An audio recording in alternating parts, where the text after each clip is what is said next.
Welcome, dear friend, to this peaceful journey with Moon Mind Temple. As you settle in, allow your body to find a comfortable position. Perhaps you're lying in bed, ready to drift into restful sleep, or maybe you're seeking a moment of tranquility amidst your day. Whatever brings you here, know that you are exactly where you need to be. This is a safe space for healing, for understanding, and for deep rest. Tonight, we'll explore gentle wisdom from Zen Buddhist traditions that may help you understand your body's messages in a new light. These ancient teachings have brought comfort to countless souls across millennia. They remind us that our physical experiences and our spiritual journey are not separate paths, but a single journey unfolding in perfect harmony. As you listen, there's nothing you need to do except breathe and allow these words to wash over you like gentle rain. In the quiet moments before sleep, when the world grows still, we have a precious opportunity to listen deeply to our bodies. Many of us carry pain, perhaps a persistent ache in your back, tension in your shoulders, or discomfort that seems to have no clear source. Modern medicine offers many valuable treatments for these conditions, and those approaches have their place. But tonight, we'll explore another dimension of understanding, one that sees your body as not just a physical entity, but as a vessel of profound wisdom. Imagine for a moment that your body is constantly communicating with you, not with words, but with sensations. Each ache, each area of tension, each fluttering of discomfort, these are not random occurrences, but messages written in the language of feeling. What if your persistent headaches, or that mysterious pain that doctors haven't fully explained, is actually your body trying to speak to you about something deeper? What if physical discomfort sometimes reflects spiritual or emotional patterns seeking your awareness? For thousands of years, wisdom traditions across cultures have recognized this intimate connection between physical sensations and inner experience. The Zen Buddhist tradition in particular offers us the beautiful concept of Shin-Shin Ichinyo, body and mind as one, not two separate entities, but a single flowing reality. When we begin to understand this unity, we open ourselves to healing that addresses not just symptoms, but sources. Breathe deeply now. Feel the gentle rhythm of your breath entering and leaving your body. With each inhalation, imagine fresh energy flowing into every cell. With each exhalation, allow tension to melt away. This simple awareness of breath is a cornerstone of Zen practice, a bridge between the conscious and unconscious aspects of yourself. As you continue to breathe naturally, let's explore how different areas of your body might be communicating with you. Remember, this exploration is offered with deep respect for your unique experience. There is no judgment here, only curiosity and compassion. These perspectives don't replace medical care, but complement it with wisdom that honors your whole being. Let's begin with the head, the crown of your physical form. If you experience frequent headaches or tension in this area, Zen wisdom might invite you to consider: are you perhaps living too much in thoughts? Is your analytical mind working overtime, trying to solve everything through thinking alone? The Japanese Zen concept of mushin, literally no mind, teaches us that our deepest wisdom often emerges when we allow the thinking mind to rest. Your headaches might be gentle reminders to find balance between thinking and being, between analysis and intuition. Ancient Buddhist texts speak of the head as our connection point to higher awareness. When this area feels constricted or painful, it might reflect a disconnection from your intuitive wisdom.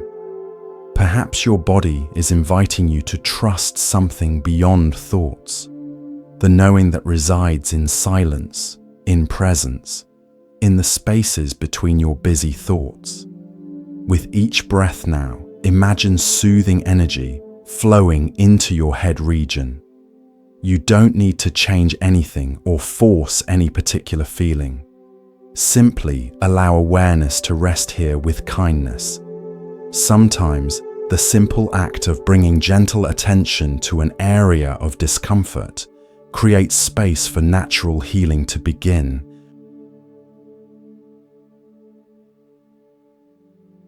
Moving now to the neck, the bridge between your head and your heart. The neck allows your head to turn and see different perspectives. Pain or stiffness here might reflect a certain rigidity in viewpoint, a reluctance to see situations from different angles. In Zen practice, flexibility of mind is highly valued, the ability to adapt, to see beyond our habitual perspectives. Your neck also represents the integration of thought and feeling, of mind and heart. Discomfort here might ask, is there harmony between what you think and what you feel? Are your actions aligned with your deeper values? The Buddha taught the importance of right view, seeing clearly without distortion. Perhaps your neck is inviting you to align your perceptions more closely with your heart's wisdom. As you breathe, allow your awareness to gently surround your neck area. Notice any sensations present without trying to change them. In this simple noticing, you're already beginning a healing dialogue with your body's wisdom. The throat center relates to expression and truth in many traditions. It governs how we communicate our innermost reality to the world around us. Persistent sore throats, voice issues, or discomfort in this region might be asking, are you speaking your truth? Are there words that need to be expressed? Or perhaps words that would be better left unspoken? Zen Buddhism places great emphasis on right speech, communication that is truthful, helpful, and timely. Your throat may be inviting you to examine how you use the power of words. Are you expressing yourself authentically? Are you listening deeply to others? Are you allowing silence its rightful place in your communication? The Buddha once said, "Words have the power to both destroy and heal. When words are both true and kind, they can change our world." Your throat center might be asking you to bring more mindfulness to how you express yourself and how you receive the expressions of others. As you continue to breathe gently, allow your awareness to rest in your throat area. Without judgment or analysis, simply notice the sensations present. Your body knows how to move toward balance when given the gift of your kind attention. Move in now to your heart center, the seat of your emotional life. In Zen Buddhism, the heart mind, kokoro, is considered the true center of our being. Physical discomfort in your chest, heart palpitations, or breathing difficulties may have medical causes that require attention. But these symptoms might also reflect emotional patterns seeking acknowledgement. Is your heart carrying unprocessed grief? Have past hurts created protective barriers around your capacity to feel deeply? The Buddhist practice of metta, loving kindness, begins with extending compassion toward yourself especially to the parts of your experience that feel wounded or vulnerable. A Zen story tells of a student who asked his teacher, "Master, what is the most important thing?" The teacher replied, "An open heart." Whatever your heart has experienced, joy or sorrow, connection or loss, it continues to beat, continues to sustain your life moment by moment. This remarkable organ deserves your friendship, your understanding. Breathe gently into your heart space now. Imagine your breath like a soft light, illuminating this vital center with warmth and acceptance. You might silently offer words of appreciation to your heart for its constant service, its unfailing rhythm that continues even when you're unaware of it. Your lungs, embracing your heart, connect you to the world through breath. Every inhalation brings the outside world into your body.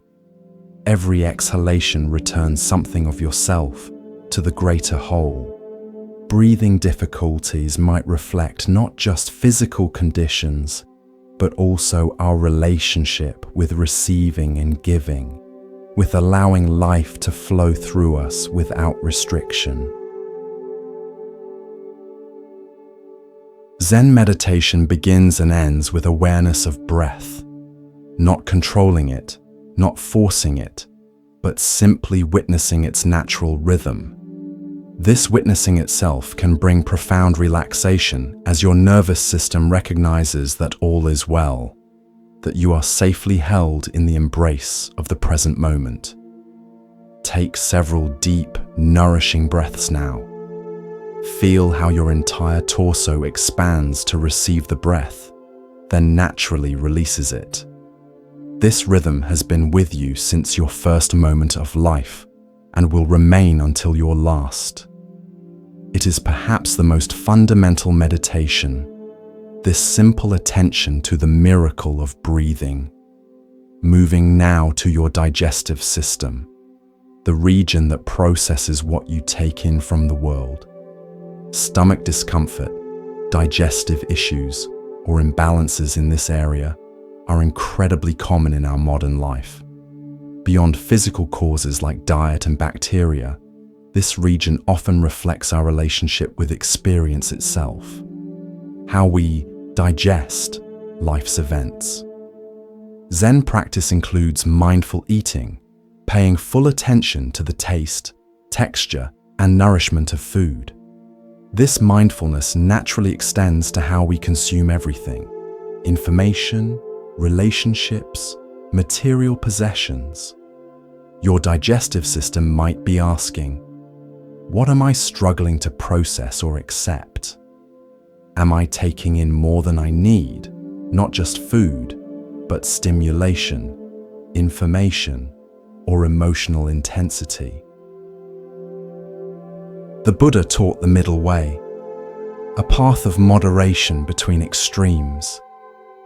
This wisdom applies beautifully to our relationship with consumption of all kinds.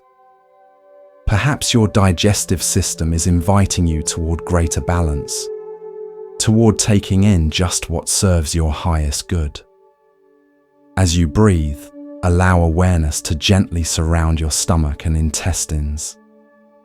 These organs work tirelessly to nourish you, to extract what's beneficial and release what's not needed.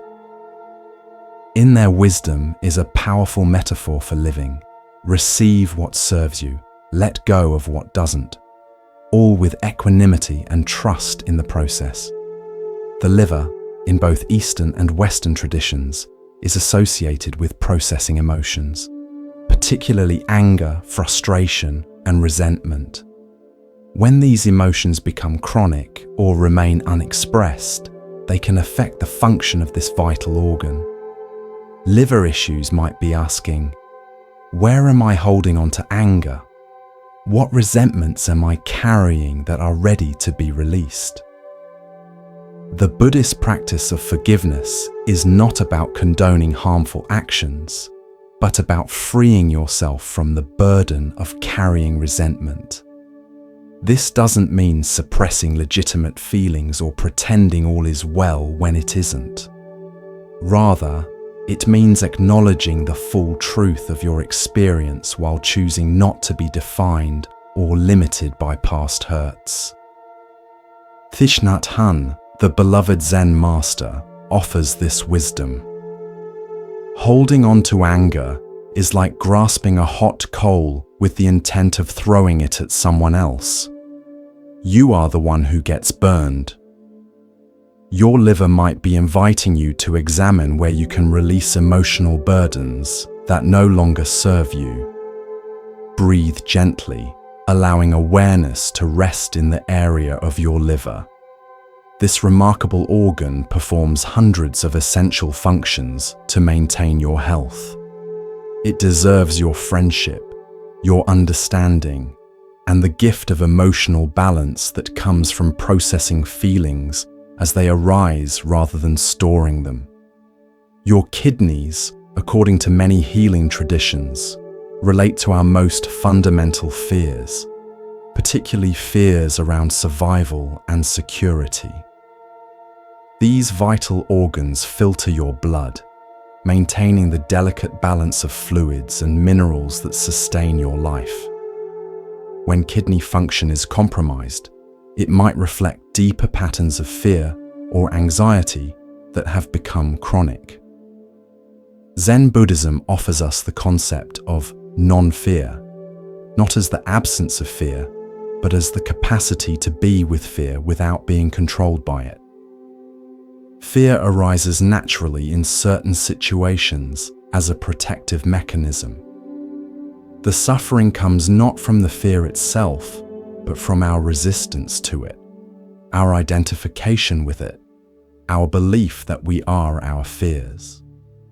As the Buddha said, fear is a natural reaction to moving closer to the truth. Sometimes what we fear most is not danger, but our own capacity for awakening, for living fully. Your kidneys might be asking you to examine your relationship with fear itself, to recognize where protective caution has perhaps become limiting avoidance. As you continue to breathe naturally, allow awareness to gently surround your kidney region. These remarkable organs are constantly working to maintain your body's delicate balance. They deserve your appreciation, your understanding, and the sense of basic safety that comes from recognizing your intrinsic belonging in the web of life.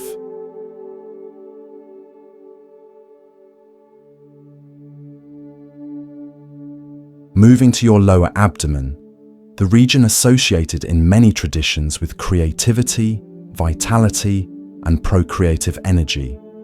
In Japanese Zen practice, this area is called the hara, considered the physical and energetic center of your being. Cultivating awareness of the hara is central to many meditation traditions because it grounds awareness in the body rather than leaving it trapped in thought. Discomfort in this region might reflect blocked creative expression, unhealed relationship patterns, or disconnection from your vital life force.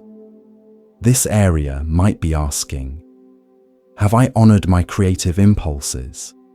Have I allowed past wounds around intimacy or relationship to be acknowledged and healed? Am I living from my center rather than from fear or external validation? Zen practice encourages us to find our true center, not as an intellectual concept, but as a lived experience of being grounded in our authentic nature. When we operate from this center, our actions have a different quality, more direct, more honest, more in harmony with life itself. As you breathe, allow your awareness to settle into your lower abdomen. Feel the gentle movement of breath here. This region contains your physical center of gravity. Connecting with it brings a natural sense of stability and presence, like a tree well rooted in the earth. Your spine, the literal backbone of your physical structure, carries profound metaphorical significance. Back pain is extraordinarily common in our modern world, and while physical factors like posture and movement patterns play a significant role, there's often an energetic dimension to consider as well. In many spiritual traditions, the spine represents integrity, support, and the courage to stand in your truth. Back pain might be asking, am I carrying burdens that aren't mine to bear? Have I compromised my integrity in some area of life? Am I providing support for others while neglecting my own needs for support and care? Zen meditation teaches proper posture, sitting like a mountain, with a straight but not rigid spine. This physical alignment reflects and supports spiritual alignment, living in accordance with your deepest values, supporting yourself with self-care and healthy boundaries, maintaining flexibility while not collapsing under pressure. As you breathe, bring gentle awareness to your spine, from its base all the way up to where it meets your skull. This remarkable structure supports you throughout your life, allowing both stability and movement. It deserves your respect, your care, and the alignment that comes from living in harmony with your authentic nature. Your legs and feet form your foundation, your connection to the earth. They enable movement, exploration, and the literal journey through your life. Pain or discomfort in these areas might reflect your relationship with your path in life, your direction, your stability, your willingness to move forward. Zen Buddhism includes walking meditation, kin-hin, as an essential practice, recognizing that mindfulness isn't limited to seated stillness, but extends to movement as well. Each step becomes an opportunity for presence, for feeling your connection to the earth that supports you unconditionally. Leg or foot pain might be asking, do I feel grounded and secure in my life path? Am I moving forward in alignment with my values? Am I maintaining balance between movement and rest, between doing and being? As you breathe, allow awareness to flow down through your legs to your feet. These remarkable structures bear your weight, maintain your balance, and enable you to navigate through the world. They deserve your gratitude, your care, and the steady progress that comes from taking one mindful step at a time. Your skin, your largest organ and your boundary with the world, speaks its own unique language. Skin conditions might reflect sensitivity to your environment, challenges with boundaries, or emotions seeking expression. This remarkable organ constantly mediates between your inner reality and the outer world, protecting you while allowing necessary exchange. In Buddhist understanding, healthy boundaries are neither rigid walls nor complete absence of protection. Rather, they are mindful membranes that allow connection while maintaining integrity. Skin issues might be asking, where do I need clearer boundaries? What am I absorbing from my environment that doesn't serve me? What needs to find expression from within? The Zen concept of just this, being fully present with what is, applies beautifully to skin conditions. Instead of rejecting or fighting against these manifestations, can you bring gentle curiosity to what is expressing itself through your skin? This non-judgmental awareness itself often creates space for healing. As you breathe, imagine your breath gently touching your skin from the inside, bringing nourishment and ease to every cell. Your skin has been with you since before birth, constantly renewing itself, constantly adapting to protect you. It deserves your appreciation, your understanding, and the clear boundaries that allow you to engage with the world on your own terms. A crucial understanding in this exploration: none of this is about blame or judgment. Your body's messages are not punishments or failings. They are invitations to awareness, to healing, to greater alignment between your physical experience and your deeper nature. This perspective aligns with the Buddhist understanding of karma, not as punishment, but as the natural unfolding of causes and conditions, as teacher rather than judge. Your body's patterns aren't condemning you, they're communicating with you. They're showing you where energy may have become stuck, where healing may be needed, where attention might serve your highest good. This communication comes not from criticism, but from the deep wisdom that animates every cell of your being. The Buddha taught that suffering arises not from pain itself, but from our resistance to pain, our judgments about it, our stories around it. When we fight against physical discomfort, we often create a second layer of suffering, mental and emotional distress that compounds the physical experience.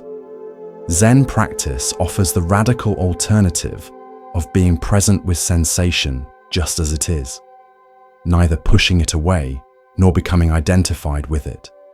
In this spacious presence, we discover that even intense sensations naturally arise, change, and pass away. Nothing is permanent. Everything is in constant flux. As you continue to breathe gently, notice if there's any area of your body that's currently speaking to you through sensation. Without trying to change anything, can you simply bring kind awareness to this area? Can you listen without immediately trying to fix or judge or analyze? This simple, compassionate presence is the beginning of a healing dialogue with your body's wisdom.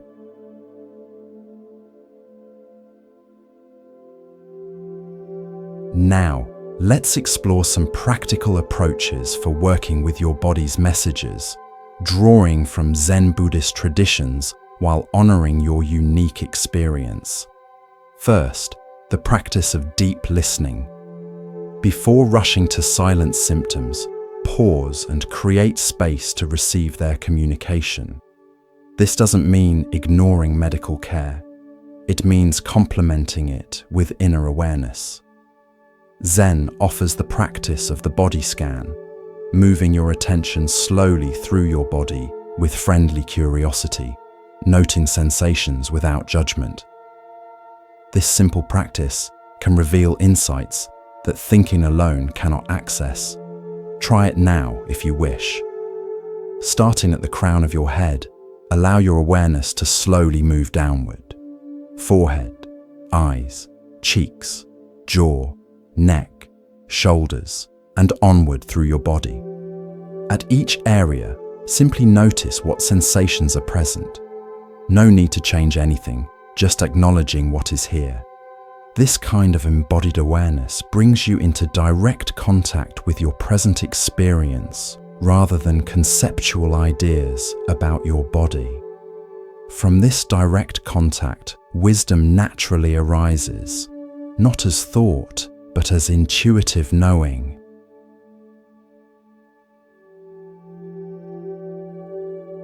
The second approach is honoring emotions as they arise in your body. Many physical symptoms have emotional components, emotions that have perhaps gone unacknowledged or unexpressed. Anger, grief, fear. These aren't just mental states. They're physical experiences that, when suppressed, can manifest as symptoms. Buddhism teaches that emotions are like weather patterns. They arise, they pass.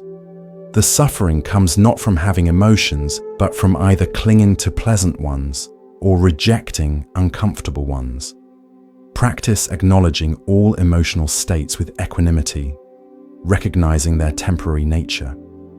Zen master Thich Nhat Hanh offers this guidance. Feelings come and go like clouds in a windy sky. Conscious breathing is my anchor. When you notice emotional energy in your body, can you simply acknowledge its presence, breathe with it, allow it to be as it is without feeding it with stories? This simple presence often allows emotional energy to move and transform rather than becoming stuck. The third approach is exploring the healing power of presence itself. Many spiritual traditions, especially Zen, emphasize that simply being fully present has enormous healing potential. When you're truly present, energy that has been stuck begins to flow, patterns begin to shift, healing becomes possible. The Zen teaching of being present with what is isn't passive resignation. It's active engagement with reality as it unfolds.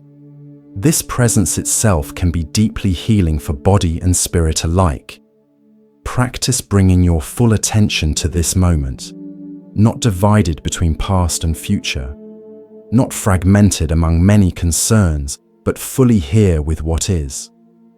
Notice the sensations in your body, the sounds around you, the rhythm of your breath. In this undivided presence, you touch life directly, and healing naturally emerges. A fourth approach is practicing compassion, especially self-compassion. Judging your symptoms or being frustrated with your body only creates more tension. Instead, approach your body with the same kindness you would offer a dear friend who's suffering. The Buddhist practice of metta, loving kindness, can be directed towards specific parts of your body that are in pain. Rather than resistant discomfort, try directing thoughts like, "May you be at ease, may you be peaceful," toward areas of tension or pain. Imagine speaking to a part of your body that's in pain as you would to a frightened child. With gentleness, with reassurance, with patience. This compassionate approach creates a very different internal environment than frustration or rejection. An environment where healing is much more likely to flourish. The fifth approach is recognizing patterns in your physical experience. Notice if certain symptoms appear in specific situations or emotional states. These patterns can reveal connections between your physical sensations and your mental, emotional landscape. Zen Buddhism teaches us to notice patterns without becoming entangled in them, to see with clarity but without attachment. This clear seeing is the beginning of transformation. When you recognize, for instance, that your shoulders tense during certain conversations, or your stomach tightens in certain environments, you gain valuable information about how your body responds to your life circumstances. This pattern recognition isn't about blame, but about awareness.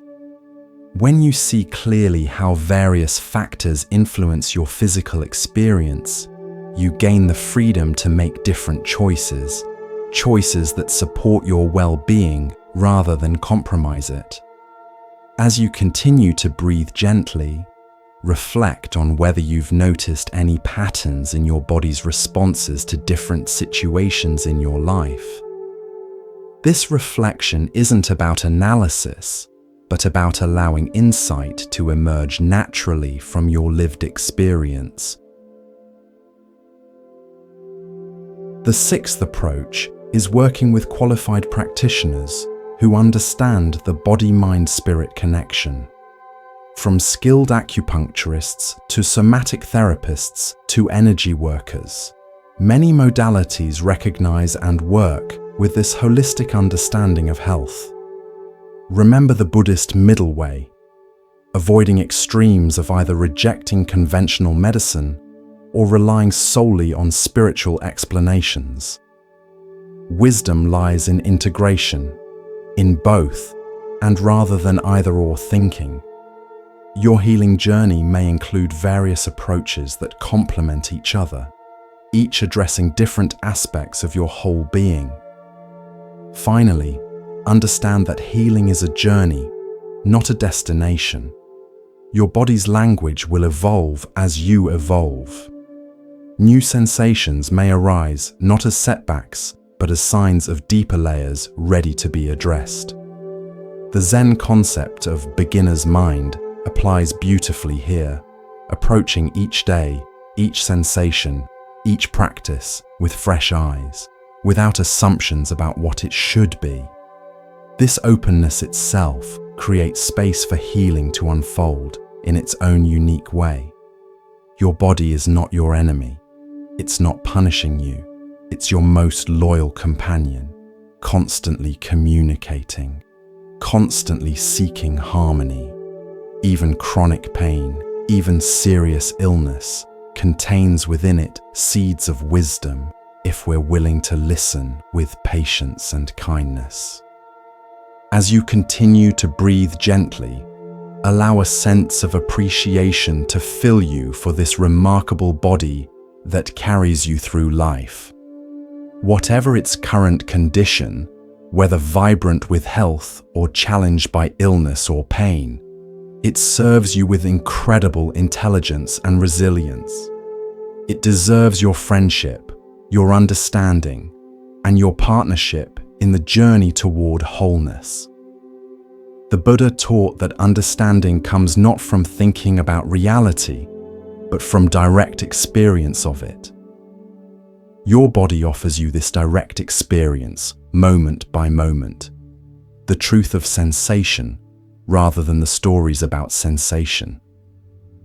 When you learn to listen to your body with compassion and clarity, you discover not just information about physical conditions, but wisdom about life itself.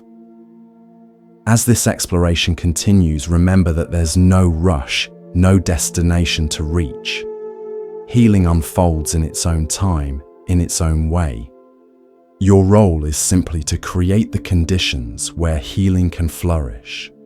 Conditions of awareness, acceptance, and gentle care. Breathe deeply now. Feel in the rhythm of your breath moving through your body. This simple breath connects you to all living beings who share this same essential rhythm. It connects you to the trees and plants that create the oxygen you breathe. It connects you to the vast cycles of giving and receiving that sustain all life. In this interconnection, you are never truly alone. Your experience, including any pain or difficulty you may be facing, exists within a much larger context of shared human experience. The Buddha recognized this universal nature of suffering and the universal potential for liberation from suffering. This recognition was not depressing, but profoundly freeing. When we understand that challenges are part of the human condition, we can hold our own difficulties with greater perspective and less personal identification.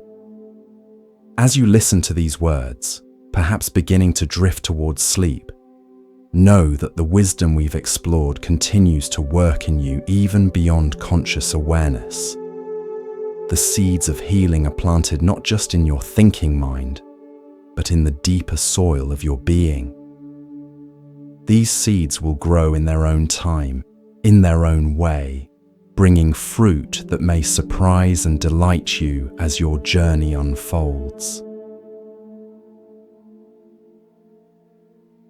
The Zen tradition reminds us that our essential nature is already complete, already whole. Healing isn't about becoming something you're not. It's about removing the obstacles to recognizing what you already are beneath the layers of conditioning, beneath the patterns of tension, beneath the habits of thought that may have obscured your natural state of well-being. Rest now in this natural state, not trying to achieve or become anything, but simply allowing yourself to be as you are in this moment, complete, whole, exactly as you should be. As you continue to rest and listen, let the gentle rhythm of these words carry you deeper into relaxation. There's nothing you need to do right now except receive. Your body knows how to heal, how to restore balance, how to move toward wholeness. Your conscious mind can simply step back and allow this natural intelligence to do its work. The Zen tradition speaks of wu-wei, action through non-action, accomplishment through non-doing. This paradoxical wisdom reminds us that sometimes the most powerful thing we can do is to stop doing, to cease our striving and controlling, and allow life to flow through us unimpeded. In this state of receptive presence, healing often occurs naturally, without effort. Let's continue our gentle exploration of how your body communicates its wisdom through sensation. Remember that this perspective is offered not as absolute truth, but as an invitation to see your physical experience through a different lens. One that honors the profound connection between your body, mind, and spirit. In the Buddhist understanding, these three aspects are not separate entities, but different expressions of a single reality. Your thoughts influence your physical state. Your physical condition affects your emotional landscape. Your spiritual awareness transforms how you experience both thought and sensation. These dimensions constantly interweave, constantly inform each other. Consider how quickly your body responds to a thought of danger.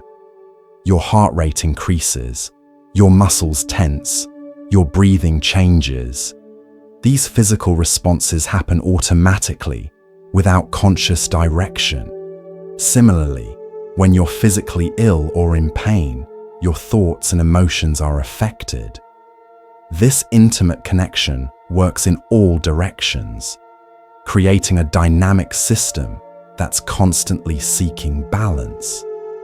The Buddha recognized this interconnection over 2,600 years ago, long before modern science began to explore the relationships between stress and illness, between emotional states and physical health.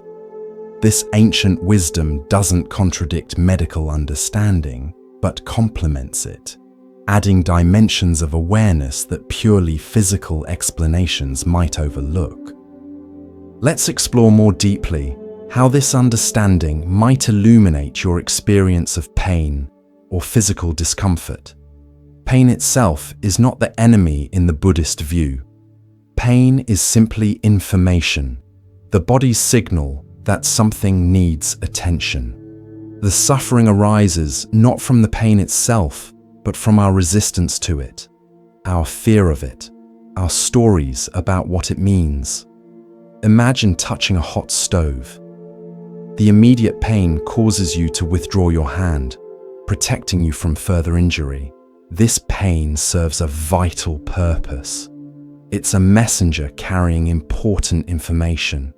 The problem comes when pain persists beyond its usefulness, when the message continues after it's been delivered and acknowledged. In chronic pain conditions, the nervous system may become sensitized, sending pain signals even when there's no immediate danger to tissues.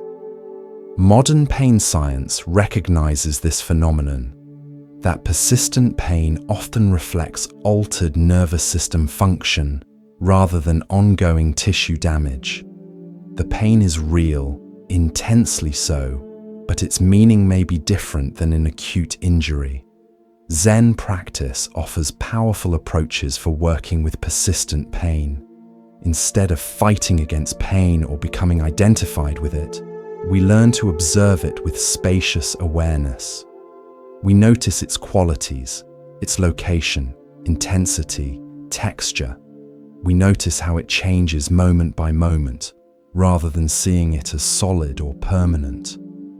We notice the distinction between the sensation itself and our thoughts about the sensation. This mindful observation doesn't necessarily eliminate pain, but it often transforms our relationship with it. The pain may still be present, but it becomes just one aspect of our experience rather than defining or dominating it.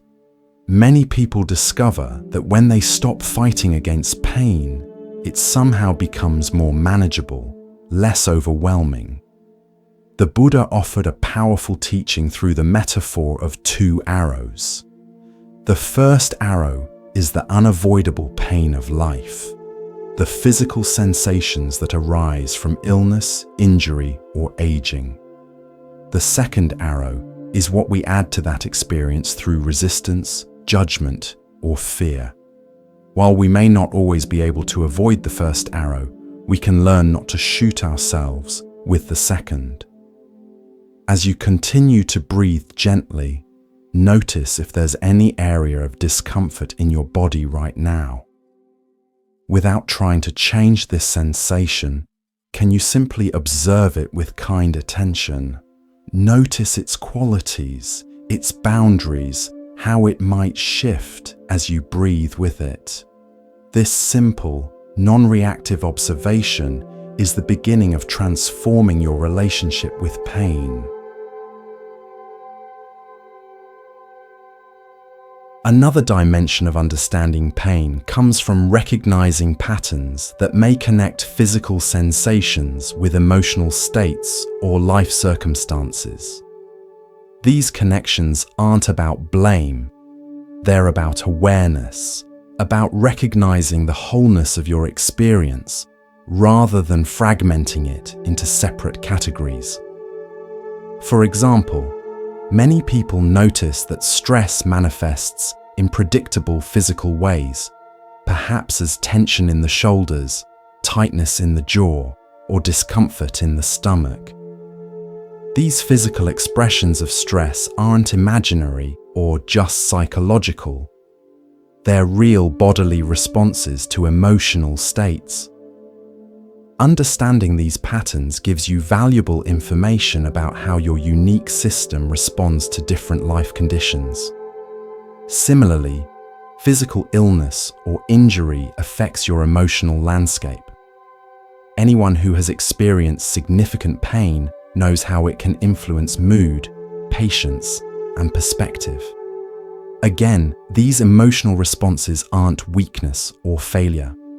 They're natural aspects of being human, of having a body that feels and a mind that interprets those feelings.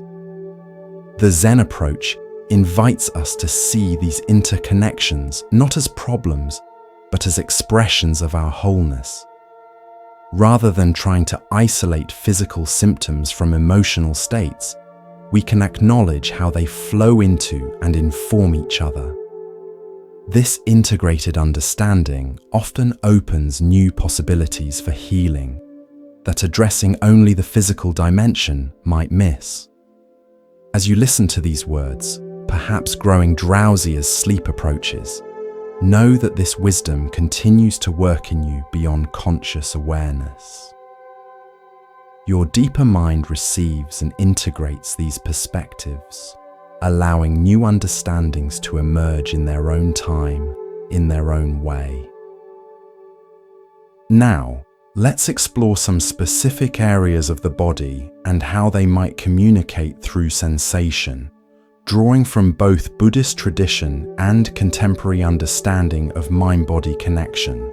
The eyes, our windows to the visible world, often reflect how we see both literally and metaphorically. Eye strain, vision issues, or eye discomfort might ask, am I seeing situations clearly?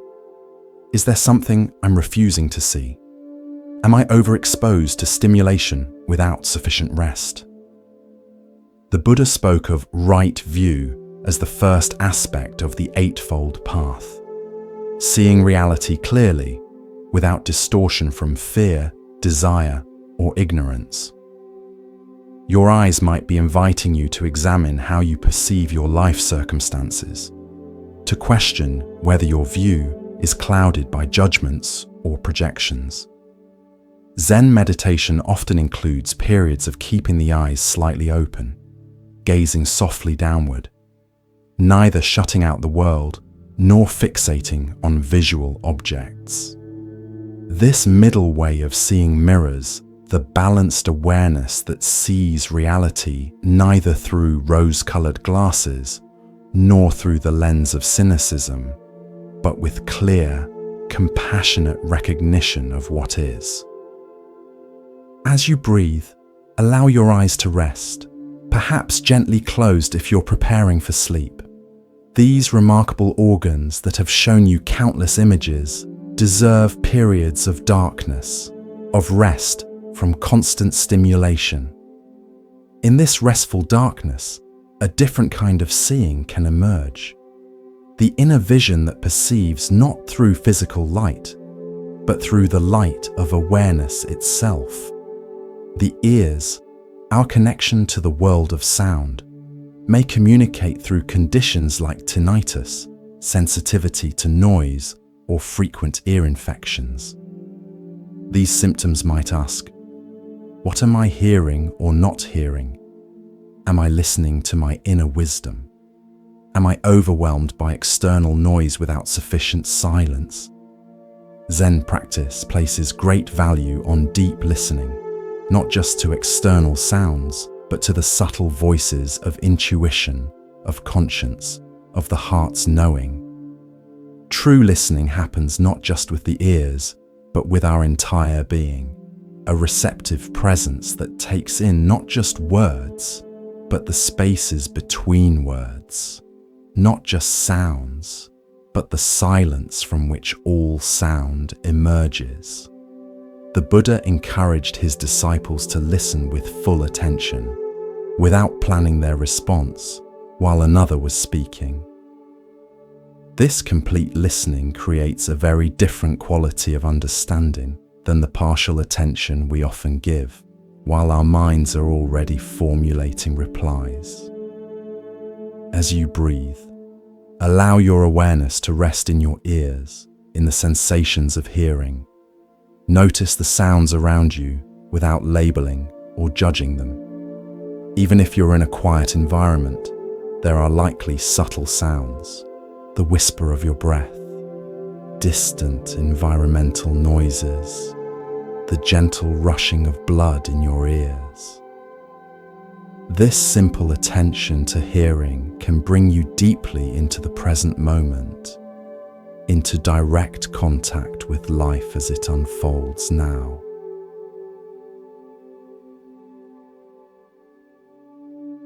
The jaw area carries tension for many people in our modern world.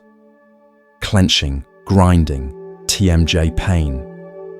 These common conditions might reflect unexpressed words, suppressed emotions, or the habit of gritting your teeth through difficult situations rather than acknowledging their impact.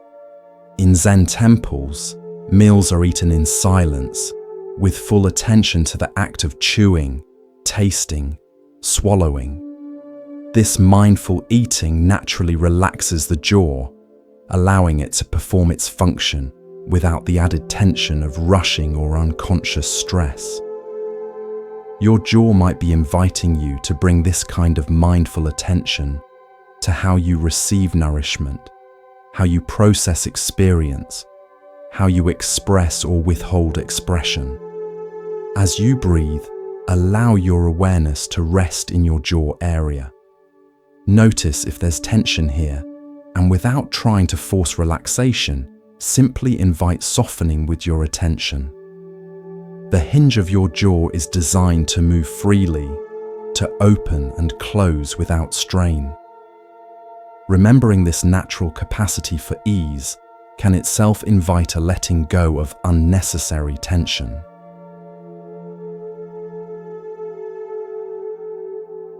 shoulders, for many people, carry the weight of responsibilities, burdens, and stress. Shoulder pain, tension, or restricted movement might reflect what you're metaphorically carrying in your life. These symptoms might ask, am I taking on burdens that aren't mine to bear? Am I reaching out to others for support when needed? Have I found balance between giving and receiving?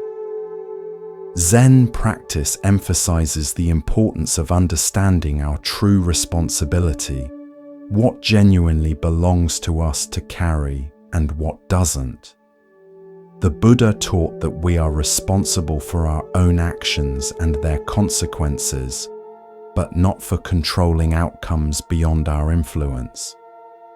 Your shoulders might be inviting you to examine where you've taken on responsibilities that aren't truly yours, or where you might benefit from allowing others to share your legitimate burdens.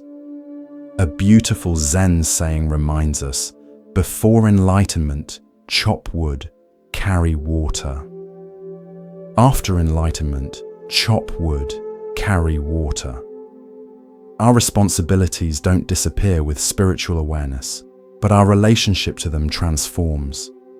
We carry what's ours to carry with presence rather than resistance, with acceptance rather than resentment. As you breathe, allow your awareness to rest in your shoulders. Notice their position, any sensations present. Without forcing change, simply invite them to release whatever they don't need to hold right now. Imagine them softening, widening, finding their natural posture of dignity without strain. The arms and hands, our implements for action in the world, often speak through conditions like carpal tunnel syndrome, arthritis, or unexplained pain. These symptoms might reflect your relationship with doing, with work, with how you reach out to affect your environment. In Zen monasteries, even the most mundane tasks, cooking, cleaning, gardening, are approached as spiritual practice. This mindful action transforms chores into opportunities for presence, for expressing care through how tasks are performed rather than just achieving results.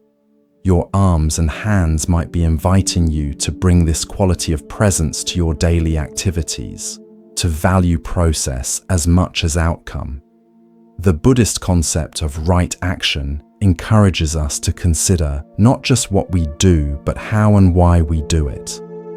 Actions performed with mindfulness, with ethical consideration, with genuine care, have a different quality than the same actions done mechanically or with resentment.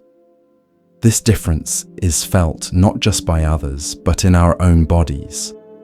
As you breathe, allow awareness to flow through your arms to your hands. These remarkable extensions of yourself have allowed you to touch the world, to create, to connect with others through gesture and embrace. Notice any sensations present without judgment, simply acknowledging how these faithful servants of your intentions might be feeling right now.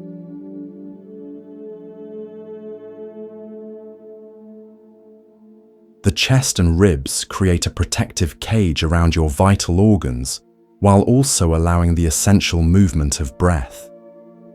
Tension in this area might reflect a guarding of your heart, emotionally as well as physically.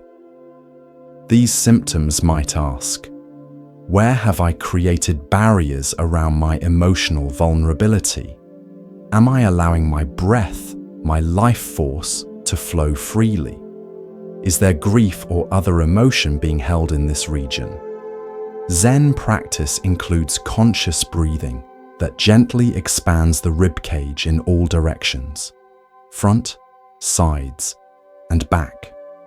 This full breathing naturally massages the heart and other organs, bringing fresh blood and oxygen to tissues while releasing tension. Your chest area might be inviting you to breathe more fully, to allow emotional energy to flow rather than becoming constricted. In the Buddhist understanding, protection of the heart doesn't mean walling it off from experience, but developing the capacity to remain open even amidst difficulty. True strength comes not from armoring ourselves against feeling, but from cultivating the courage to feel fully while maintaining our center. As you breathe, allow your awareness to surround your ribcage, the protective basket that houses your heart and lungs. Feel how it expands and contracts with each breath, how it provides both structure and flexibility. Imagine each breath gently massaging your heart, bringing nourishment and ease to this vital center of your being.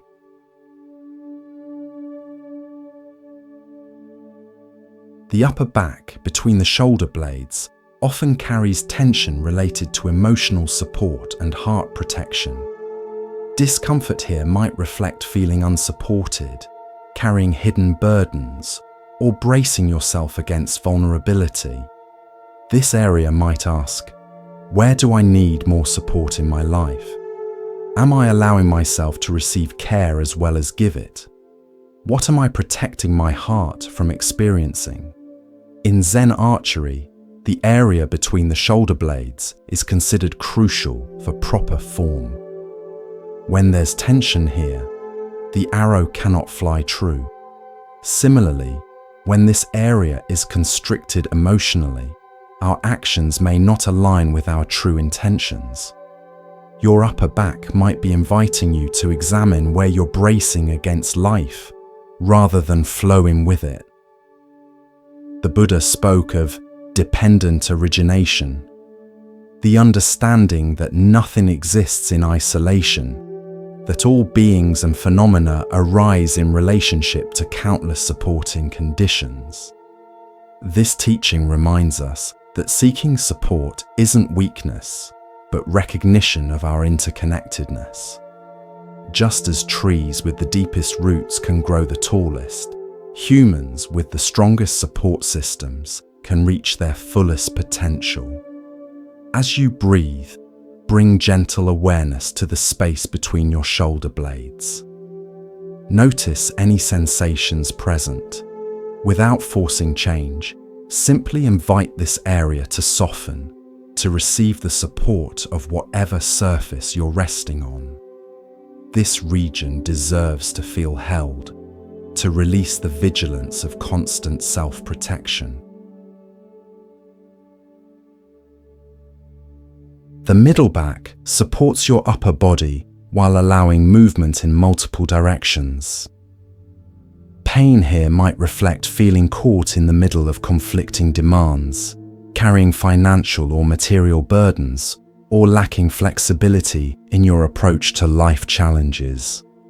This area might ask, am I finding balance amidst competing responsibilities? Am I adaptable when circumstances change? Do I trust the support beneath me? Zen teaching includes the concept of not knowing mind, approaching situations with openness rather than rigid preconceptions. This mental flexibility allows appropriate response to what's actually happening rather than reaction based on fixed ideas. Your middle back might be inviting you to cultivate this kind of adaptability, to bend without breaking when life presents unexpected challenges.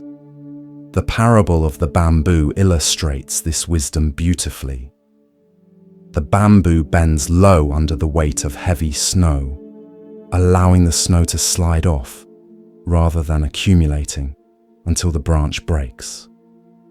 Once unburdened, the bamboo springs back to its original position.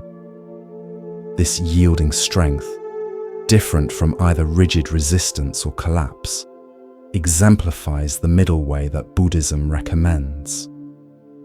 As you breathe, allow awareness to rest in your middle back. Feel how this remarkable structure supports you while allowing movement in many directions.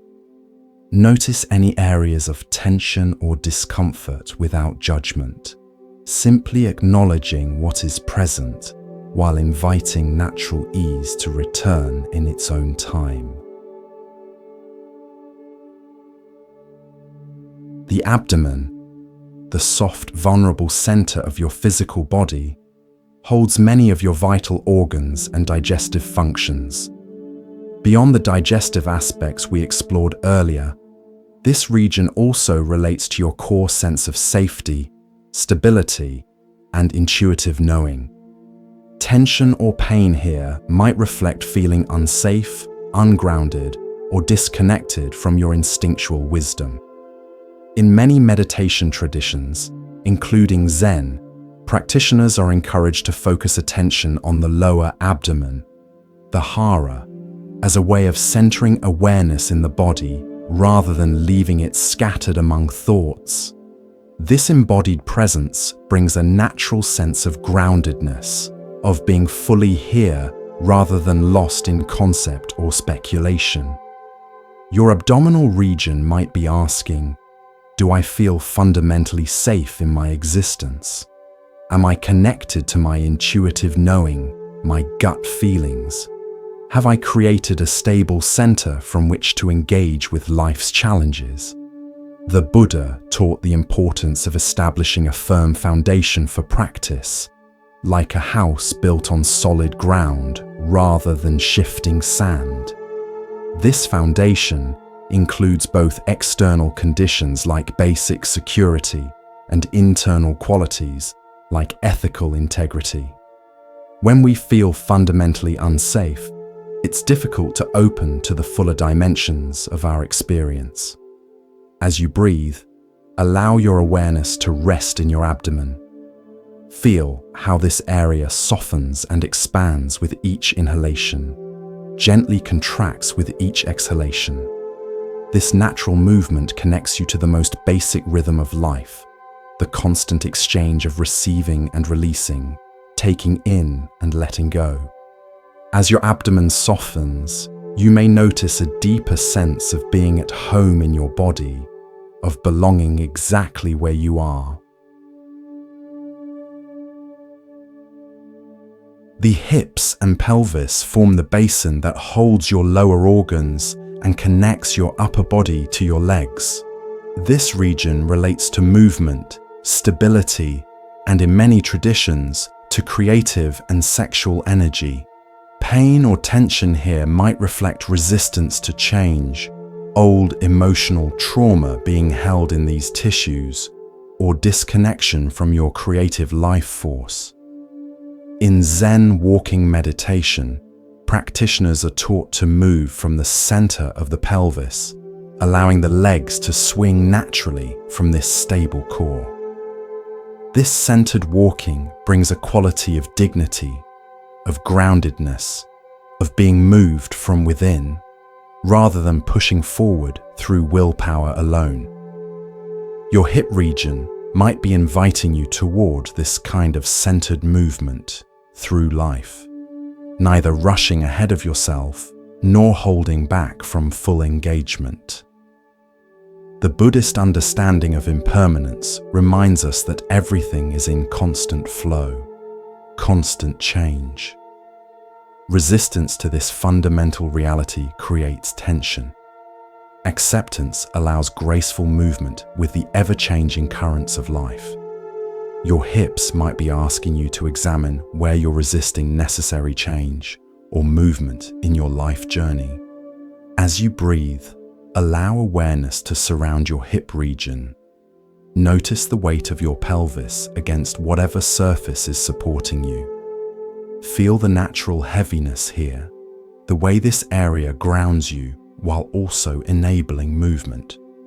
Without trying to change anything, simply acknowledge whatever sensations are present, allowing this powerful center of your body to find its natural alignment.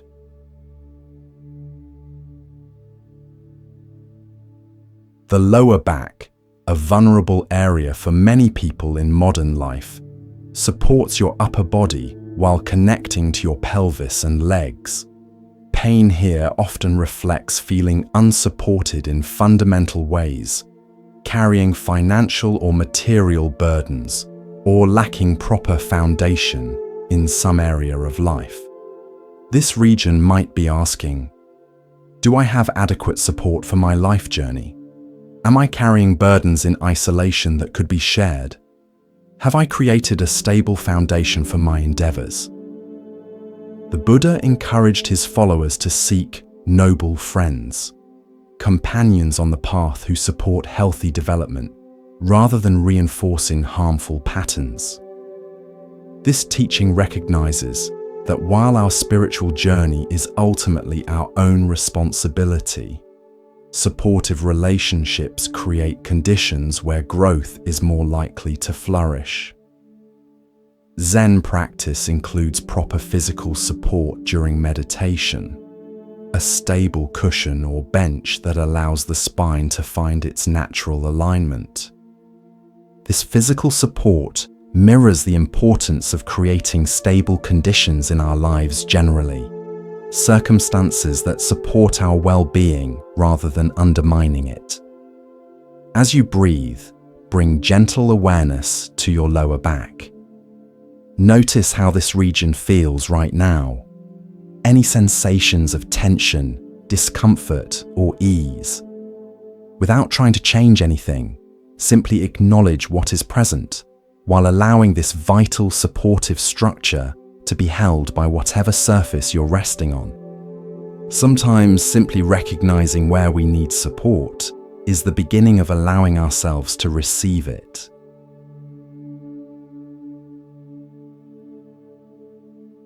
The knees, the hinges that allow both stability and flexibility in your legs, often speak through pain, stiffness, or injury.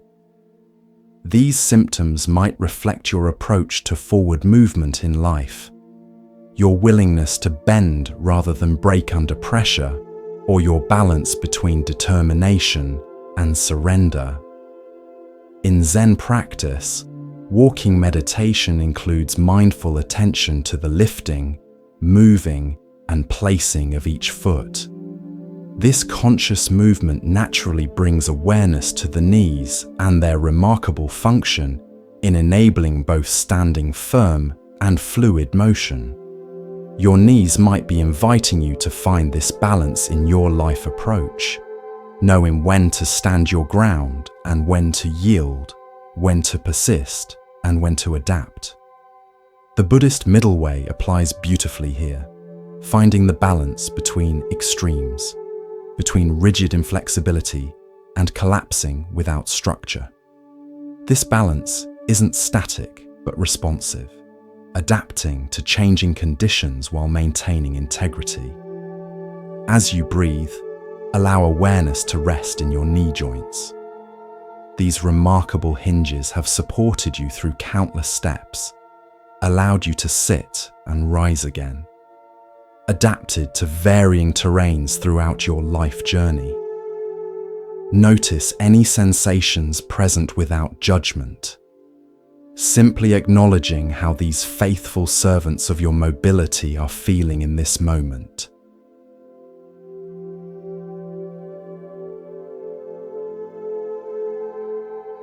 The ankles, often overlooked until they hurt, provide essential stability while allowing intricate adjustments to varying surfaces. Ankle pain or weakness might reflect feeling unstable in your life path, lacking adaptability to changing circumstances, or uncertainty about your direction. Zen practice includes full attention to each step during walking meditation, feeling the contact of foot with ground, the subtle adjustments each ankle makes to maintain balance. This mindful attention brings appreciation for these complex joints that literally keep us stable as we move through the world. Your ankles might be inviting you to notice where you need more stability in your life path, or perhaps greater adaptability to uneven terrain. The Buddhist teaching of impermanence reminds us that stable footing doesn't mean rigid fixity, but skillful adaptation to constantly changing conditions. True stability comes not from resisting change, but from developing the inner resources to respond appropriately as circumstances evolve. As you breathe, bring gentle awareness to your ankle joints. Feel how they connect your feet to your legs, how they enable both stability and movement. These complex structures have supported literally every step of your life journey. Notice any sensations present with friendly interest, allowing these vital joints to rest completely as they deserve to do.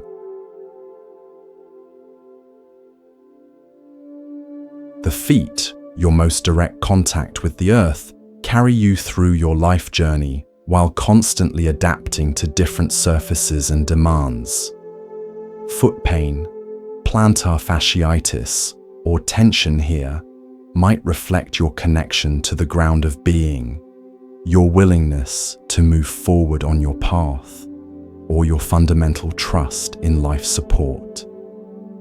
In many Buddhist traditions, including Zen, practitioners begin meditation by bringing awareness to the points where their body contacts the earth, often through the sitting bones, knees, and feet. This deliberate grounding creates a foundation for presence, a literal and energetic connection to what supports us. Your feet might be asking, do I feel connected to the earth, to what fundamentally supports me? Am I moving forward on my life path with confidence or hesitation? Am I aware of where I'm actually standing right now, or am I lost in thoughts about elsewhere?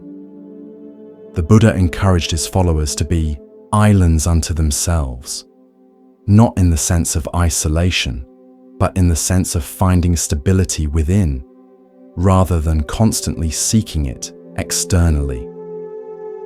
This inner stability allows confident movement through life, regardless of whether the path is smooth or rocky. As you breathe, allow awareness to flow into your feet.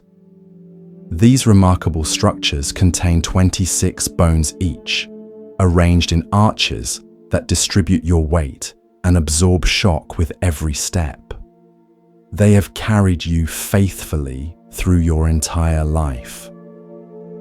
Notice any sensations present with appreciation for how these often overlooked parts of yourself connect you literally to the ground beneath you.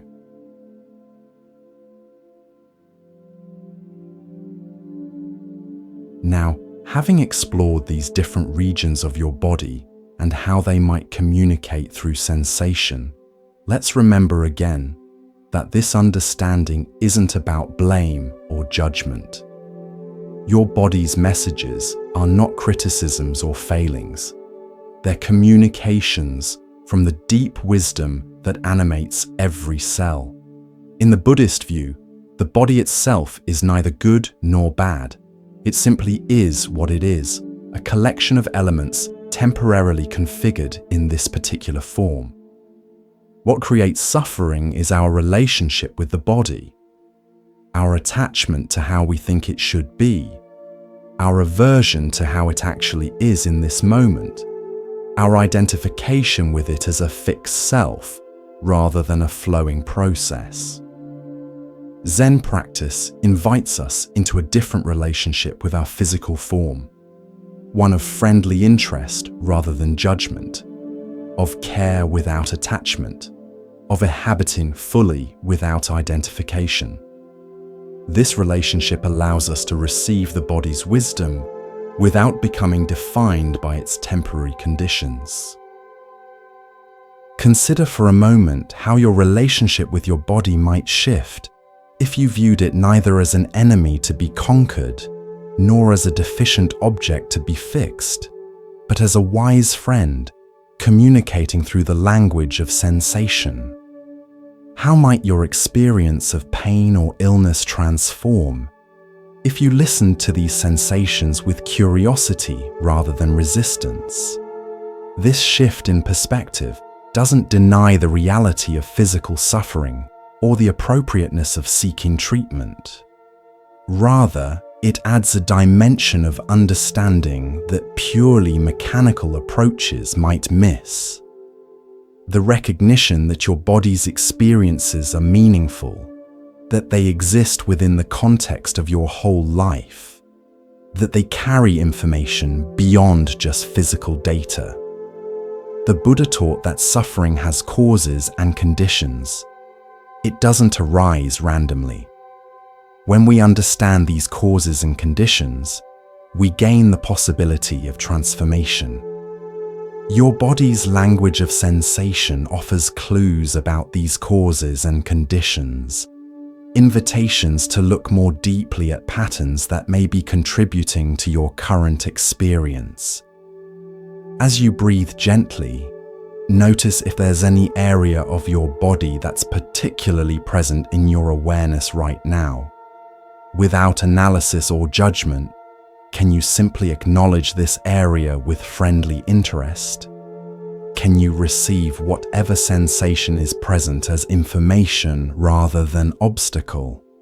This simple, accepting awareness itself often begins a process of unwinding tension that force cannot accomplish. Now, let's explore some practical approaches for working with physical discomfort or illness, drawing from Zen Buddhist wisdom while honoring the unique nature of your experience. First, the practice of non-resistance. When pain or illness arises, our natural tendency is often to fight against it, to contract around it, to see it as an enemy to be defeated. While this fighting energy has its place, particularly in acute situations, it often creates a secondary layer of suffering, the suffering of struggle added to the original discomfort. Zen offers the radical alternative of meeting pain directly without the additional layer of resistance. This doesn't mean passive resignation, but active engagement with what is actually happening, rather than with our ideas or fears about what's happening. When we stop fighting against reality as it is in this moment, we often discover new possibilities for working with it skillfully. Try this simple practice. When discomfort arises, instead of immediately trying to change or fix it, pause and take 3 conscious breaths. During these breaths, simply acknowledge the sensation as it is, without adding stories about what it means or how long it might last. Just this brief pause can interrupt habitual patterns of reaction and create space for more skillful response. Second, the practice of gentle inquiry. Rather than immediately labeling pain as bad and trying to eliminate it, we can bring curious attention to its qualities. What exactly is this sensation? Where are its boundaries? Is it constant or does it fluctuate? Is it actually one solid thing or composed of different elements, perhaps pressure, warmth, tingling? This detailed attention often reveals that what we call pain isn't actually a solid, unchanging entity, but a flow of varying sensations. When seen in this way, even intense discomfort can become workable. We begin to notice the spaces between sensations, the moments when intensity lessens, the aspects of our experience that aren't painful at all. The Buddha taught the practice of clear seeing, perceiving reality as it actually is, rather than as we conceptualize it to be. This clear seeing doesn't eliminate challenges, but transforms our relationship with them from solid opposition to fluid engagement. Try this approach next time discomfort arises. Instead of labeling it immediately as pain or problem, explore it with friendly curiosity. What are its actual qualities right now? How does it change as you breathe with it? This exploration isn't about analysis, but about direct perception, coming into relationship with sensation itself rather than concepts about sensation. Third, the practice of kind attention.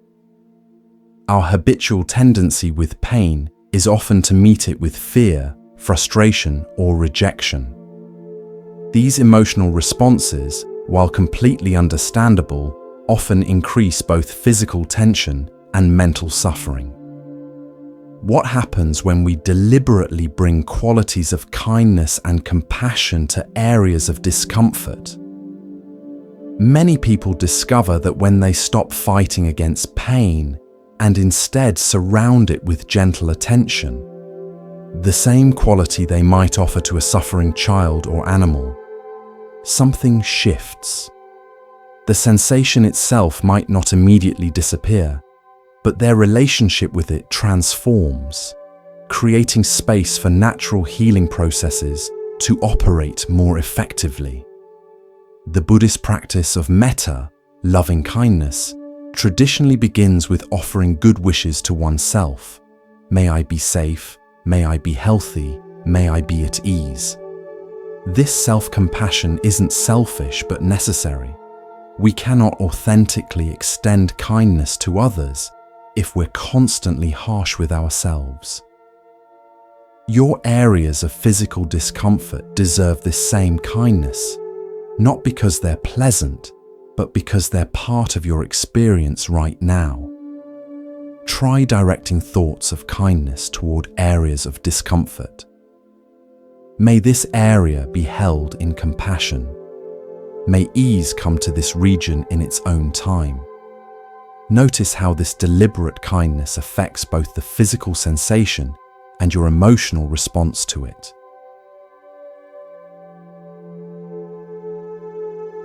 Fourth, the practice of widening awareness. When we're in pain, our attention naturally narrows to focus on the discomfort. While this focusing makes biological sense as a warning system, it can also amplify suffering by creating a sense that the pain is all there is, that it defines our entire experience. Zen practice teaches us to widen the lens of awareness, to notice that even amidst intense sensation, other aspects of experience continue. The breath flows, sounds arise and pass, other parts of the body remain comfortable. This widened perspective doesn't deny the reality of pain, but places it within a larger context, reducing its power to dominate consciousness. The Buddha offered the simile of the sky and clouds. Our fundamental awareness is like the vast sky, while particular sensations, thoughts, and emotions are like clouds passing through. No matter how dark or stormy the clouds, the sky itself remains unharmed, unchanged in its essential nature. Try this approach when pain feels overwhelming.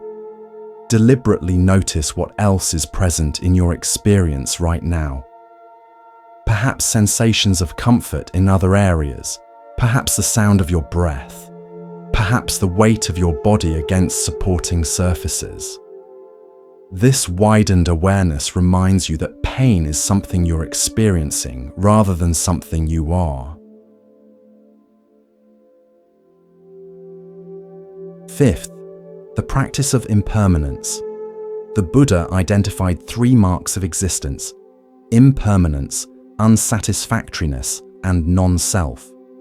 Of these, impermanence offers particular wisdom for working with physical discomfort.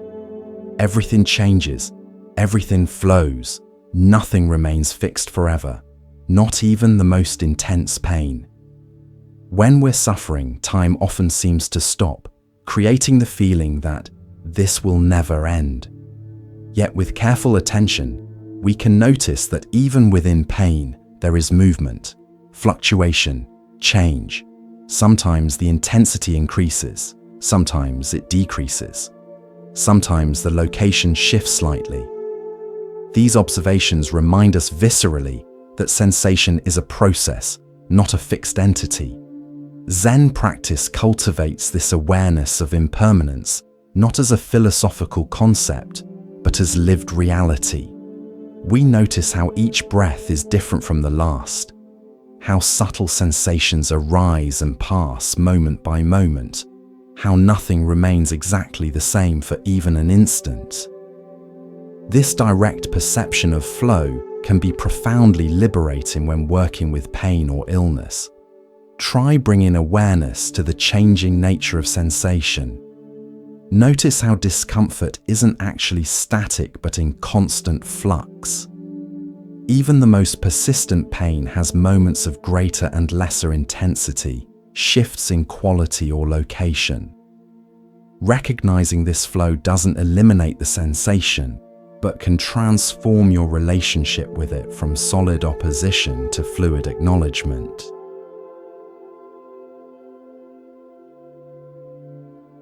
Sixth, the practice of finding meaning without blame. When illness or pain becomes part of our journey, it's natural to ask why, to seek meaning in the experience. The danger comes when this search for meaning turns into self-blame or simplistic cause and effect thinking. Buddhist understanding of karma is much more nuanced than the popular idea that everything happens for a reason, or that suffering is punishment for past actions. Rather, karma recognizes the vast complexity of causes and conditions that create any particular experience, some within our control, many beyond it. Finding meaning in physical challenges doesn't require blaming yourself or others. It might mean recognizing what your body's messages have to teach you about your unique path, about your relationship with life itself. These lessons come not as punishment, but as invitation, opportunities to grow in awareness, compassion, and wisdom through direct experience. The Buddha didn't teach a path of avoiding difficulty, but of engaging with it skillfully, of finding the liberating potential within even the most challenging circumstances. Whatever physical conditions you're experiencing, whether temporary discomfort or chronic illness, contain within them seeds of wisdom if approached with patience and kind attention. As you continue to breathe gently, reflect on whether your current physical condition might be offering any particular wisdom for your path right now. Not as blame, not as punishment, but as information about how you might move toward greater wholeness and alignment.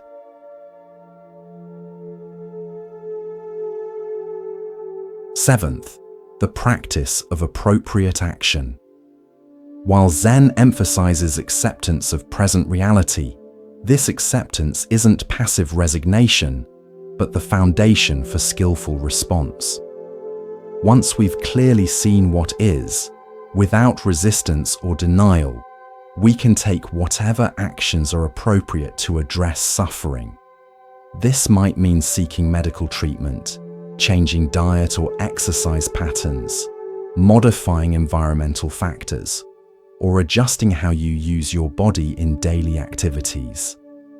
The difference lies in the quality of these actions, whether they come from panicked reactivity or centered response, from rejection of what is or clear seeing of what's needed. The Buddha taught the Noble Eightfold Path, which includes both wisdom and ethical action. This teaching recognizes that insight without appropriate response remains incomplete. Your body's messages deserve not just acknowledgement, but skillful action based on clear understanding of what will best serve your well-being. Consider what actions might support your body's healing and balance right now. These might be conventional medical approaches, lifestyle adjustments, or subtle shifts in how you relate to your physical experience.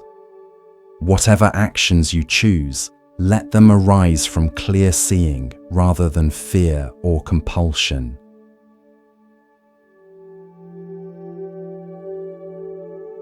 Finally, the practice of patience and trust. Healing rarely proceeds in a straight line or according to our preferred timeline. The body has its own wisdom, its own rhythm of regeneration and renewal. Often the most supportive stance we can take is patient accompaniment, neither forcing change nor giving up hope, but trusting the innate intelligence that animates every cell. Zen practice cultivates this patience through activities that cannot be rushed: sitting meditation, careful attention to simple tasks, the slow unfolding of understanding through direct experience rather than conceptual shortcuts. This patient attention allows natural processes to operate without the interference of anxiety or demand. The Buddha taught that suffering, while universal, is not the end of the story. Within every experience of difficulty lies the potential for awakening, for greater understanding, for more authentic connection with life as it actually is, rather than as we wish it to be. As you continue to breathe gently, perhaps growing drowsy as sleep approaches, allow a sense of basic trust to permeate your being. Your body, despite whatever challenges it may currently face, contains remarkable wisdom. It knows how to heal countless small injuries without your conscious direction. It maintains the incredibly complex balance of thousands of biochemical processes, moment by moment. It deserves your trust, your patience, your partnership in the journey toward balance. Rest now in the awareness that you don't need to figure everything out, don't need to force healing, don't need to have all the answers. Your role is simply to listen with kindness, to respond with wisdom, and to trust the intelligence that has guided your body's functioning since before you were conscious of it. Zen tradition reminds us that our essential nature is already complete, already whole. Healing isn't about becoming something other than what you are. It's about removing the obstacles to recognizing and expressing your inherent wholeness. These obstacles might be physical tension, emotional armoring, or mental fixation, but beneath them, your basic nature remains intact, unharmed, complete. As you drift towards sleep, carry this remembrance with you, that beneath whatever pain or illness you may be experiencing, your fundamental nature remains whole, remains luminous, remains capable of healing and renewal. This isn't magical thinking, but recognition of the remarkable capacity for regeneration and balance that animates all living things. Sleep now, if sleep comes, or rest in gentle awareness if sleep delays. Either way, know that healing processes continue whether you're conscious of them or not. Your body knows what to do. Your role is simply to create the conditions where healing can flourish, conditions of kindness, of patience, of trust in the wisdom that has sustained you every moment of your life. As you continue to rest deeply, perhaps drifting between wakefulness and sleep, allow these gentle teachings to work in you beyond conscious thought. The wisdom of your body operates continuously, whether you're awake or asleep, whether you're actively focusing on healing or simply resting in awareness. Trust this process, this unfolding, this natural movement toward balance. The Zen tradition speaks of our original nature as being like water, naturally clear, naturally flowing. When water becomes cloudy, it doesn't require elaborate methods to become clear again. Simply allowing it to be still causes the sediment to gradually settle, revealing the inherent clarity that was never actually lost, only temporarily obscured. Similarly, your natural state of well-being often begins to re-emerge when you simply create conditions of restful awareness, allowing the agitation of both body and mind to gradually settle. Let's continue our gentle exploration of the body-mind-spirit connection through the lens of Zen Buddhist wisdom. Remember that these perspectives are offered not as definitive explanations, but as invitations to see your physical experience from different angles, to recognize dimensions of meaning that purely mechanistic approaches might overlook. In Buddhist understanding, everything arises from causes and conditions. Nothing exists in isolation. Nothing happens randomly. This principle applies to physical experiences as much as to any other aspect of life. Your current bodily condition, whether vibrant health, temporary illness, or chronic challenge, has emerged from countless interweaving factors, some obvious, others subtle. Some of these factors are material, genetics, environment, nutrition, movement patterns. Others are less tangible but equally influential, emotional states, thought patterns, spiritual alignment or disconnection. The Buddha didn't separate these dimensions into isolated categories, but recognized their constant interplay, their mutual influence. This holistic understanding doesn't mean that every physical symptom has a direct emotional cause, or that spiritual practice alone can address all bodily concerns. Rather, it invites us to consider the full spectrum of factors that might be influencing our physical experience, to work with these multiple dimensions rather than reducing everything to a single explanation. With this understanding as background, let's explore some specific experiences that many people encounter in their physical journey, and how Zen Buddhist perspectives might illuminate these challenges. Insomnia, difficulty falling or staying asleep, affects millions of people around the world. Modern medicine recognizes various physical and psychological factors that contribute to sleep disturbance. The Buddhist perspective adds another dimension of understanding, seeing insomnia not just as a problem to fix, but as a potential messenger carrying information about our relationship with surrender, with trust, with the natural cycles of activity and rest. Sleep requires a fundamental letting go, a release of control, a surrender to a state of consciousness different from our waking awareness. For many people, particularly those who maintain rigid control during waking hours, this surrender can feel threatening at some level. The mind creates reasons to stay alert, to maintain vigilance, to resist the vulnerability of sleep. Zen practice doesn't try to force sleep, but creates conditions where sleep can naturally arise. Rather than struggling against wakefulness, which often increases alertness, we simply rest in present awareness, allowing the body and mind to find their natural rhythm. This non-striving approach often allows the nervous system to shift gradually from fight or flight mode to rest and digest, creating internal conditions conducive to sleep. If you're listening to these words while struggling with insomnia, know that you're not failing, not doing something wrong. Sleep isn't something you can force through willpower.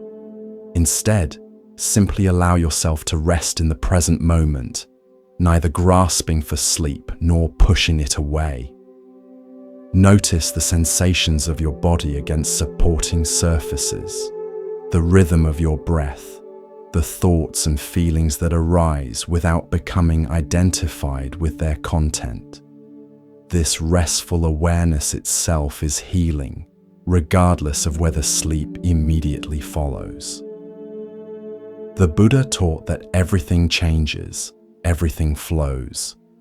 This applies to states of wakefulness as much as to any other condition. By resting in the present without anxious thoughts about sleep, you create space for natural transitions to occur in their own time, in their own way.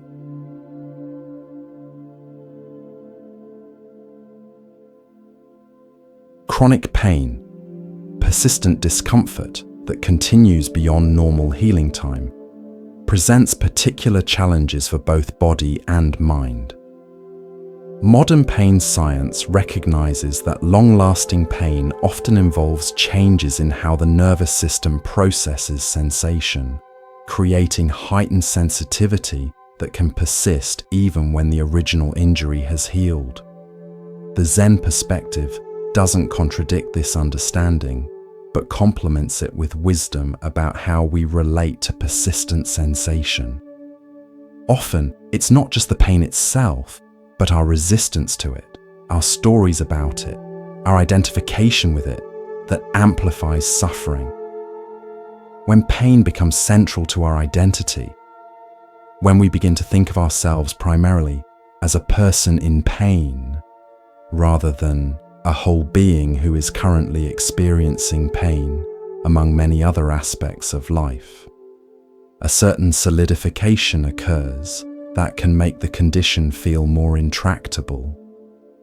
Buddhist practice offers several approaches that many people have found helpful in working with chronic pain.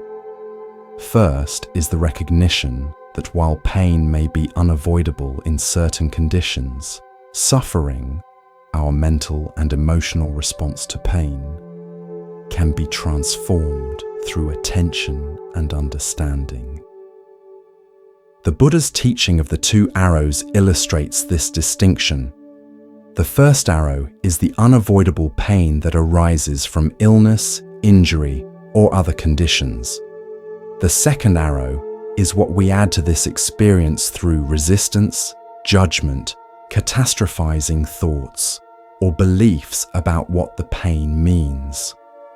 While we may not always be able to avoid the first arrow, we can learn not to shoot ourselves with the second. This doesn't mean denying pain or pretending it doesn't hurt. It means recognizing that our relationship with pain significantly influences how we experience it. When we meet pain with fear, frustration, or the belief that this should not be happening, we often create muscle tension, stress hormones, and mental anguish that amplify the original sensation.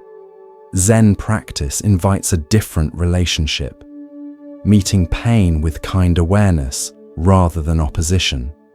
This doesn't immediately eliminate the sensation, but it often reduces the secondary suffering that comes from fighting against reality as it is in this moment. If you're experiencing chronic pain as you listen to these words, know that this approach isn't asking you to resign yourself to suffering or to stop seeking appropriate treatment. Rather, it offers a way of being with your present experience that may create more internal space, more possibility, more ease within difficulty. Try bringing gentle awareness to the sensations present right now, without immediately labeling them as bad or something to get rid of. Notice their specific qualities, location, intensity, texture. Notice how they change, however subtly, from moment to moment. Notice the aspects of your experience that aren't painful, areas of comfort or neutral sensation, the flow of breath, sounds around you. This widened awareness reminds you that you are more than your pain, that other dimensions of experience continue even when discomfort is present. The Buddha recognized that while pain is inevitable in human life, we have choice in how we respond to it. This choice doesn't mean controlling what sensations arise, but rather how we meet those sensations, with resistance that often increases suffering, or with compassionate awareness that creates space for both acknowledgement and ease.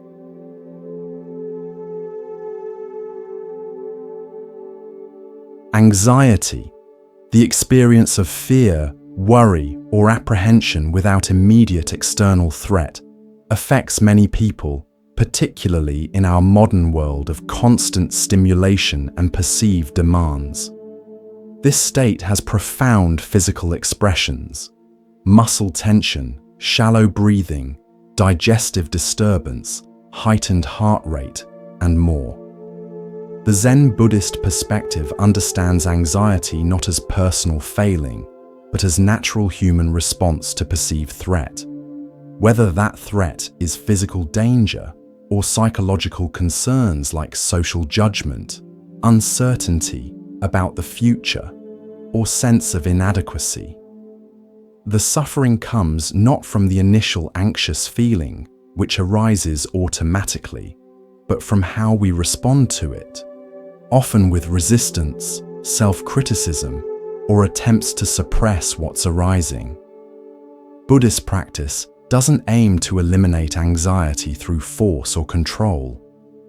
Rather, it cultivates a different relationship with anxious feelings, one of kind acknowledgement rather than frightened resistance. When we meet anxiety with awareness rather than avoidance, we often discover that while uncomfortable, these feelings aren't actually dangerous. They're energy moving through our system, sometimes intensely, but always changing, always in flux. Zen meditation teaches us to sit with whatever arises in our experience without immediately trying to change it. This sitting with doesn't mean passive resignation, but active engagement with reality as it is rather than as we wish it to be. When we bring this quality of presence to anxious feelings, something interesting often happens. The feelings themselves begin to shift, to move, to transform simply through being acknowledged rather than resisted. The Buddha taught that everything is impermanent, always changing. This applies to anxious states as much as to any other condition. By observing anxiety with patient attention, we come to recognize directly that it isn't a solid, permanent state, but a flow of sensations, thoughts, and emotions that naturally rise and fall, if not held in place by resistance or identification. If you're experiencing anxiety as you listen to these words, try this simple practice. Rather than trying to make the anxiety go away, bring gentle curiosity to how it's expressing in your body right now. Where do you feel it most strongly? What are its actual sensations? Perhaps tightness, fluttering, warmth. Without judgment or analysis, simply notice these sensations with kind attention. Notice also that while part of you is experiencing anxiety, another part is able to observe this experience with relative calm. This observing awareness remains stable even as sensations and emotions fluctuate. The Buddha offered a beautiful metaphor for this relationship with difficult emotions. He suggested seeing them as clouds passing through the sky of our awareness. No matter how dark or stormy the clouds, the sky itself remains unharmed, unchanged in its fundamental nature. Your basic awareness, your capacity to notice experience, remains intact, regardless of what emotions move through it. This perspective doesn't deny the reality of anxiety or suggest that it's wrong to seek relief. Rather, it offers a way of being with anxious feelings that doesn't add the additional suffering of resistance, judgment, or identification. Many people discover that this accepting awareness itself often allows anxiety to begin shifting naturally without force or struggle. Depression, persistent feelings of sadness, emptiness, or hopelessness affects many people and has both psychological and physical dimensions. Physically, depression often manifests as fatigue, sleep disturbance, changes in appetite, and a general slowing of movement and motivation. These physical aspects aren't just in your head, but reflect real changes in brain chemistry, hormone balance, and energy regulation. The Buddhist understanding doesn't contradict the biological reality of depression, but adds perspective on how we relate to these difficult states. Often, our suffering increases not just from the depression itself, but from our judgment about it, seeing it as failure, as weakness, as something that shouldn't be happening. This added layer of judgment creates a spiral of shame and self-criticism that can deepen the original condition. Zen practice offers a different relationship with depressive states, one of compassionate acknowledgement rather than judgment or denial. This doesn't mean resigning ourselves to depression as inevitable or permanent, but rather meeting it with kind awareness while taking appropriate actions to address both its physical and psychological dimensions. The Buddha recognized that all beings wish to be happy, to be free from suffering. This natural desire doesn't mean something is wrong with us when we experience depression, but rather reflects our inherent movement toward wholeness and well-being. Depression isn't punishment or personal failing, but a complex condition arising from multiple factors, only some of which may be within our conscious control. If you're experiencing depression as you listen to these words, know that you're not alone, not broken, not failing at life. Your experience is part of the shared human journey, different in its specific expression, but connected to what many others have faced and moved through. The very fact that you're listening to these teachings suggests a part of you is reaching toward greater understanding, toward healing, toward the wholeness that remains your birthright regardless of current conditions. Try bringing gentle awareness to whatever you're experiencing right now, not to analyze or judge it, but simply to acknowledge what is present with basic kindness. Notice that while part of you may be experiencing heaviness or emptiness, another part is able to notice this experience. This noticing awareness itself isn't depressed, it's clear, present, capable of holding even difficult states with compassion rather than condemnation. The Buddha taught that liberation comes not from avoiding difficult experiences, but from meeting them with clear seeing and compassionate presence. This meeting doesn't immediately eliminate all challenges, but it creates conditions where transformation becomes possible, where we're no longer completely identified with or controlled by depressive states, even when they're present.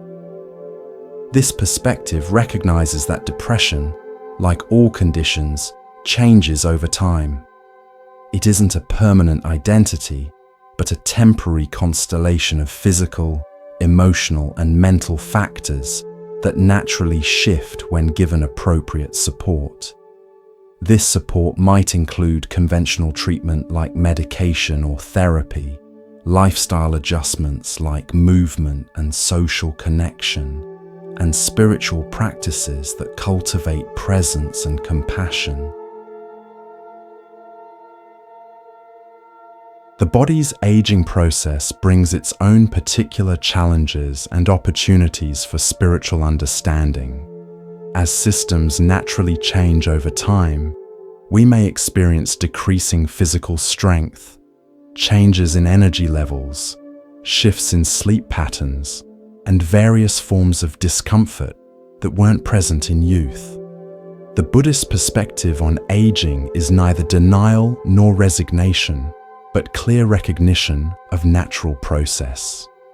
The Buddha identified aging as one of the universal experiences of being human, not something that happens only to the unfortunate few, but a shared journey that connects us across all times and cultures. This recognition doesn't mean we should neglect appropriate care for our aging bodies or resign ourselves to unnecessary suffering. Rather, it invites us to meet the aging process with clear seeing and kind acceptance, taking wise action where helpful while acknowledging what naturally changes over time. Zen practice includes embracing impermanence not as philosophical concept, but as lived reality.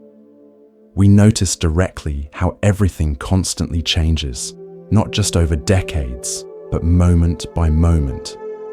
This intimate recognition of flow can transform our relationship with aging from resistance and fear to honest acknowledgement and even appreciation for the natural unfolding of life's seasons. If you're experiencing physical changes related to aging as you listen to these words, consider how your relationship with these changes might transform if you met them not as personal failing or cosmic injustice, but as natural process shared by all living beings. What if the aches or limitations weren't problems to be solved or enemies to be fought, but simply aspects of your current experience to be acknowledged with kindness and accommodated with wisdom? The Buddha taught that resistance to natural process creates suffering beyond the inherent challenges of the process itself. When we fight against reality as it is, whether that's the reality of a younger body experiencing temporary illness, or an older body experiencing natural changes, we create a second layer of anguish through our insistence that things should be different than they are. This doesn't mean we shouldn't take good care of ourselves as we age, or seek appropriate treatment for conditions that can be addressed. It means doing so from a place of kind acceptance rather than bitter resistance, recognizing what we can influence while making peace with what naturally changes over time. Many spiritual traditions, including Buddhism, recognize that aging often brings gifts alongside its challenges. Perspective that comes only through lived experience, wisdom born of navigating life's complexities over time, freedom from certain concerns that may have dominated younger years. These gifts don't eliminate physical discomfort, but exist alongside it, part of the complete experience of living a full human life. As you continue to breathe gently, perhaps drifting between wakefulness and sleep, consider what it might be like to meet your body with friendly interest rather than judgment or demand, accepting its current condition while taking appropriate care, acknowledging its messages without being defined by them. This accepting awareness creates internal conditions where healing and balance can flourish, regardless of your specific physical circumstances.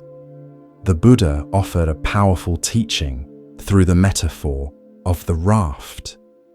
He described a traveler who builds a raft to cross a dangerous river.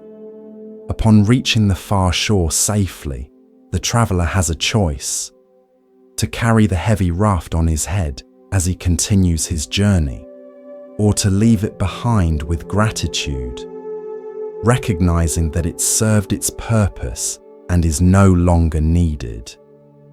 This teaching applies beautifully to how we work with various approaches to healing and well-being. Different methods, whether conventional medical treatments, alternative therapies, or spiritual practices, serve as rafts to help us navigate particular challenges. The wisdom lies in using what serves our journey without becoming rigidly attached to any single approach, in recognizing when something has fulfilled its purpose and perhaps a different method is now needed. Zen Buddhism emphasizes pragmatism over dogma, using what works in a given situation rather than clinging to fixed ideas about what should work. This flexible approach allows us to draw from various wisdom traditions, including modern medicine, while maintaining the discernment to recognize what's actually helpful in our unique circumstances. As you listen to these teachings, perhaps certain perspectives resonate with your experience while others feel less relevant. Trust this resonance, this intuitive recognition of what serves your particular journey. Take what's helpful and leave the rest, using these perspectives as offerings rather than prescriptions, as possibilities rather than absolutes. The body's wisdom speaks through sensation, through energy, through subtle signals that often precede conscious understanding. Many people have had the experience of knowing something physically before they recognized it mentally, feeling uneasy in certain situations without obvious reason, experiencing inexplicable fatigue that later revealed itself as the beginning of illness, sensing attraction or aversion to people or environments through bodily response rather than logical analysis. Zen practice cultivates this somatic awareness, this capacity to receive information through the body's direct experience, rather than relying solely on conceptual understanding. Through practices like mindful breathing, body scanning, and conscious movement, we develop increasing sensitivity to the body's subtle communications. This sensitivity doesn't replace intellectual discernment, but complements it, adding dimensions of knowing that thinking alone cannot access. The body's intelligence operates at levels beyond conscious thought, drawing on evolutionary wisdom developed over countless generations, as well as your own unique lived experience. As you continue to breathe gently, notice what your body might be communicating in this moment. Perhaps there's a sense of gradually deepening relaxation, perhaps areas of lingering tension, perhaps the natural heaviness that precedes sleep. Without analysis or judgment, simply receive these sensations as information, your body's ongoing communication about its current state and needs. The Buddha encouraged his followers to verify teachings through direct experience rather than accepting them based on authority or tradition. This empirical approach applies beautifully to understanding your body's unique patterns and needs. While general principles of health and healing provide useful guidelines, each person's bodily experience is distinct, influenced by countless factors both inherited and developed over time. This understanding invites you to become your own compassionate researcher, observing patterns, noticing what supports your well-being and what undermines it, recognizing your unique responses to different foods, activities, environments, and relationships. This isn't self-absorbed fixation, but mindful attention to the wisdom available through your direct experience. Such attention reveals patterns that might otherwise remain invisible, perhaps noticing that certain foods consistently affect your energy or digestion in particular ways, that specific movements either increase or decrease physical discomfort, that some environments leave you feeling depleted while others restore your vitality. These observations aren't about judgment or creating rigid rules, but about gathering information that allows increasingly skillful choices. Choices aligned with your actual needs rather than generic prescriptions that might not serve your unique system. The Zen approach emphasizes simplicity, noticing what actually supports well-being without complicated theories or elaborate methods. Often the most powerful practices are the simplest: conscious breathing, adequate rest, movement that brings joy rather than strain, nourishment that genuinely feeds rather than merely fills, human connection that uplifts rather than depletes. As you drift towards sleep, consider what simple practices might most support your current needs. Not an overwhelming regimen of shoulds, but small, sustainable actions that honor your body's wisdom and create conditions for natural healing to flourish. The Buddha taught the middle way, avoiding extremes of both indulgence and harsh discipline. This balanced approach applies beautifully to caring for the body, neither ignoring its needs nor becoming obsessively fixated on controlling every aspect of physical experience. Finding this middle way isn't about following generic rules, but discovering what constitutes balance for your unique system in your current circumstances. This balance isn't static but dynamic, responding to changing conditions and needs while maintaining core principles of kindness, awareness, and appropriate care. As you continue to breathe gently, perhaps growing quite drowsy now, allow this message of balance to permeate your being. Not perfect adherence to an external standard, but attentive care that responds to your actual needs in this moment, in this body, in these circumstances. Sleep is a profound teacher in the Buddhist understanding, a natural cycle that reminds us of the rhythm of letting go and returning, of surrendering conscious control and trusting deeper processes to restore and regenerate without our direction. Each night, we practice a kind of small death, releasing identification with our waking self and entering states of consciousness quite different from our daytime awareness. This nightly surrender offers practice for the greater surrenders life inevitably brings. Times of transition, of loss, of transformation that require releasing what was in order to allow what's emerging. When we resist sleep, through worry, through stimulation, through unwillingness to let go of conscious control, we often create suffering beyond the simple fact of being awake when rest would serve us better. Zen practice doesn't try to force sleep, but creates conditions where it can naturally arise. Rather than struggling against wakefulness, we simply rest in present awareness, allowing the body and mind to find their natural rhythm. This non-striving approach often allows the nervous system to shift gradually from alertness to restfulness, creating internal conditions conducive to sleep. If you're growing sleepy as you listen to these words, simply allow this natural process to unfold. There's nothing you need to do except receive the gift of rest that your body is offering. If sleep doesn't come immediately, that's perfectly fine as well.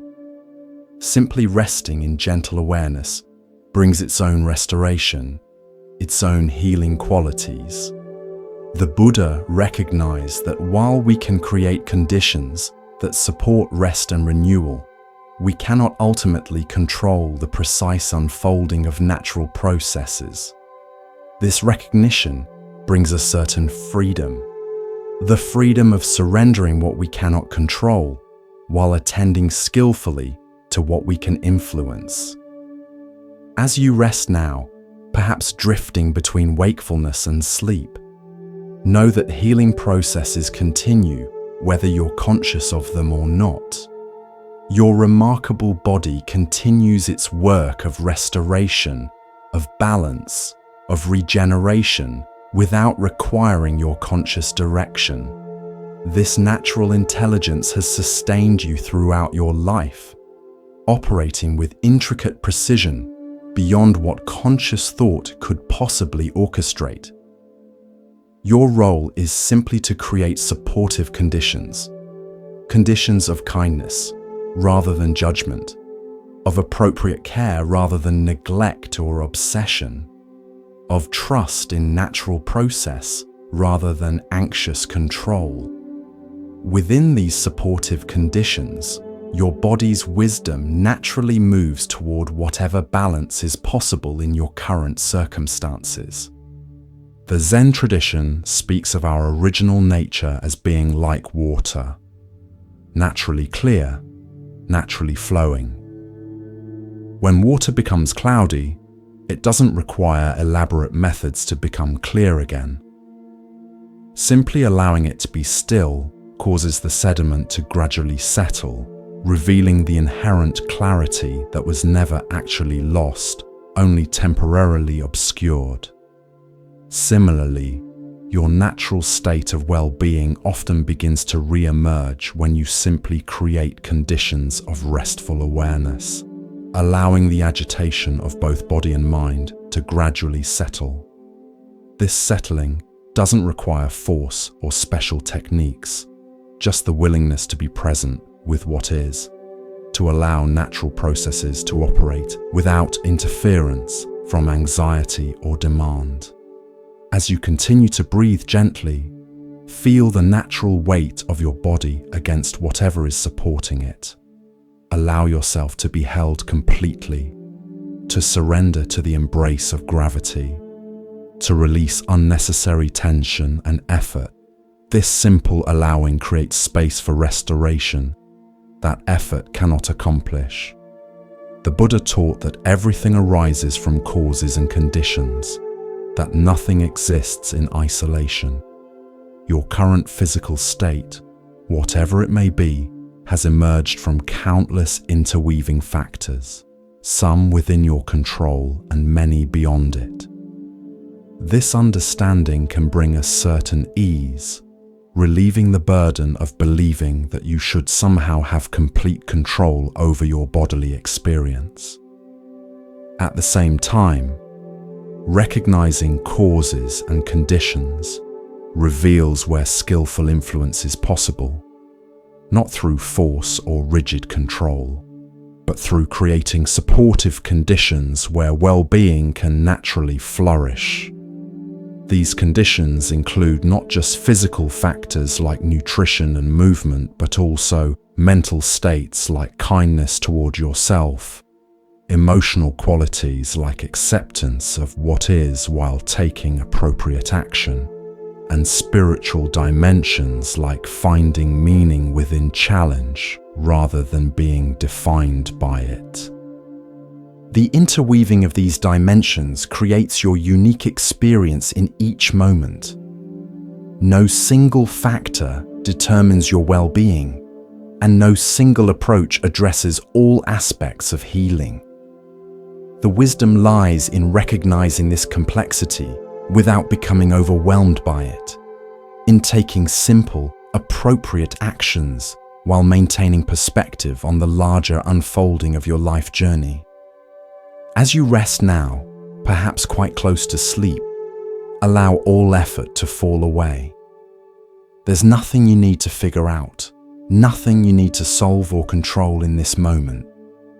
Simply receiving these words, these gentle reminders of what you already know at some level, that your body carries profound wisdom, that healing unfolds in its own time and way, that beneath whatever challenges you may face, your essential nature remains whole, unharmed, capable of renewal.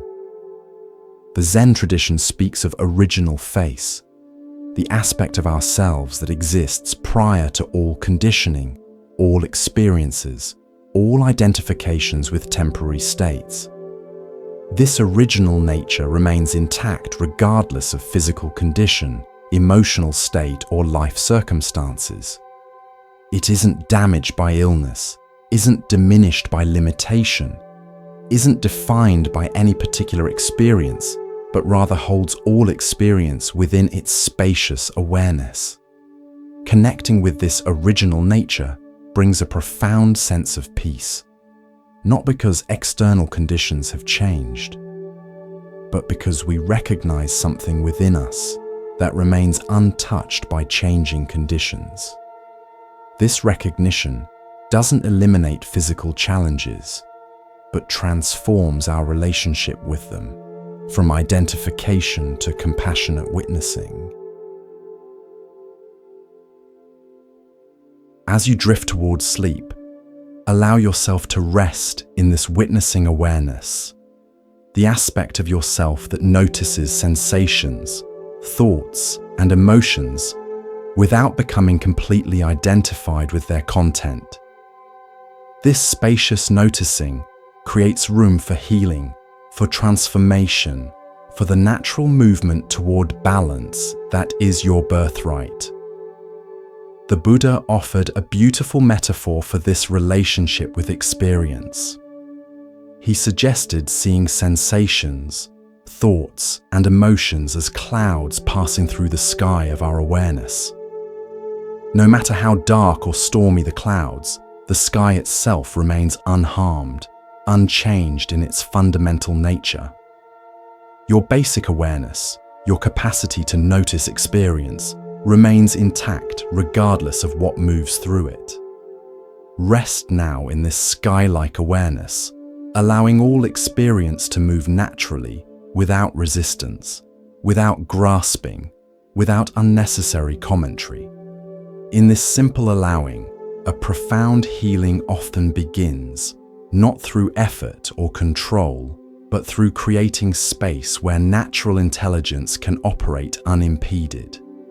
If sleep comes now, receive it as a gift, surrendering conscious control to the wisdom that continues to operate beyond your awareness.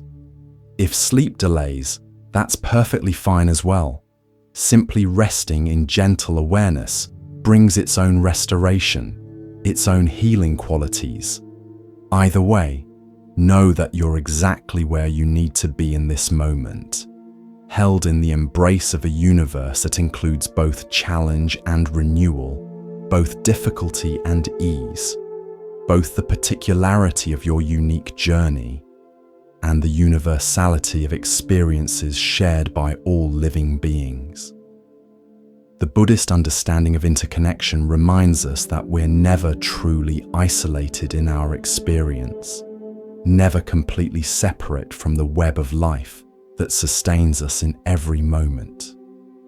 Your breath connects you to the plants that create oxygen, to the atmosphere that holds it, to all beings who share this essential rhythm of receiving and releasing.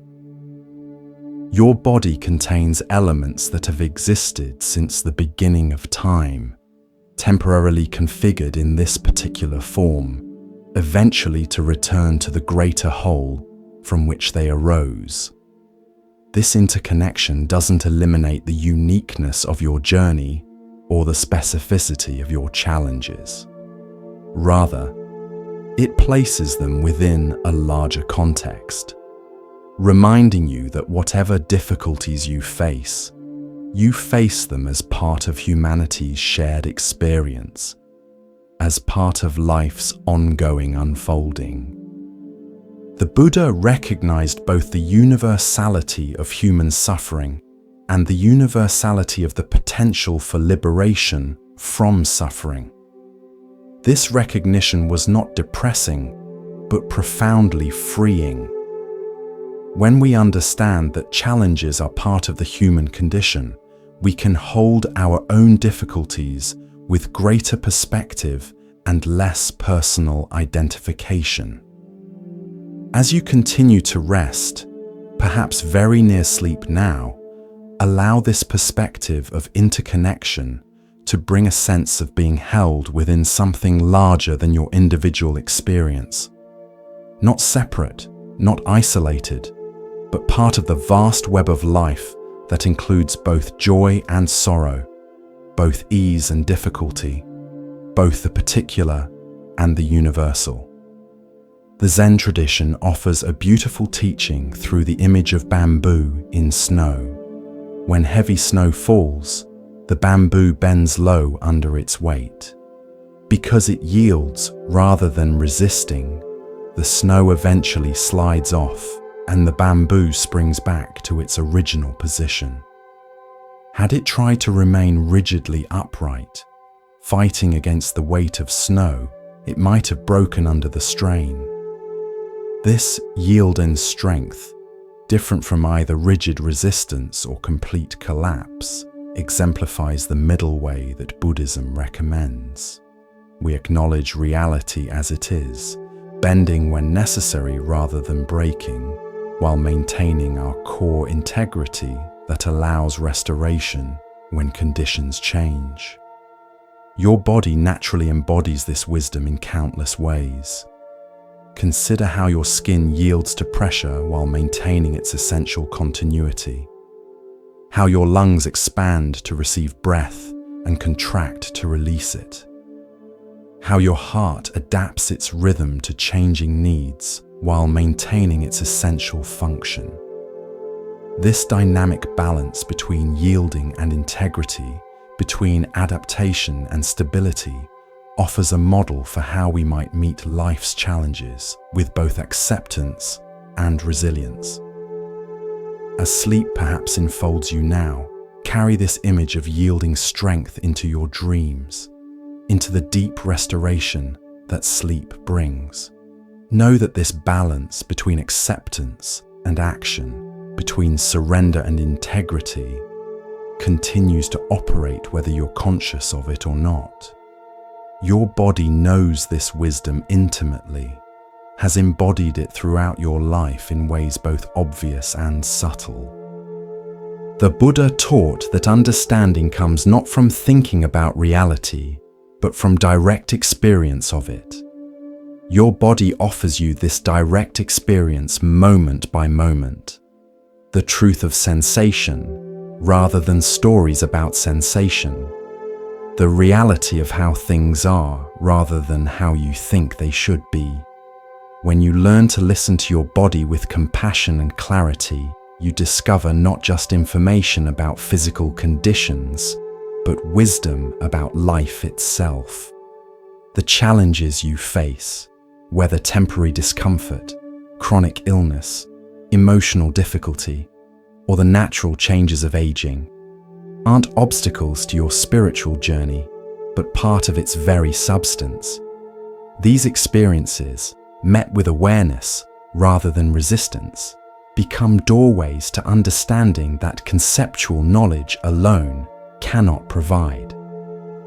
The Zen tradition speaks of turning poison into medicine, finding the transformative potential within difficult experiences, rather than seeing them only as obstacles to be eliminated. This alchemical perspective doesn't deny suffering, but recognizes that within challenge often lies the seed of wisdom, of compassion, of more authentic connection with both ourselves and others.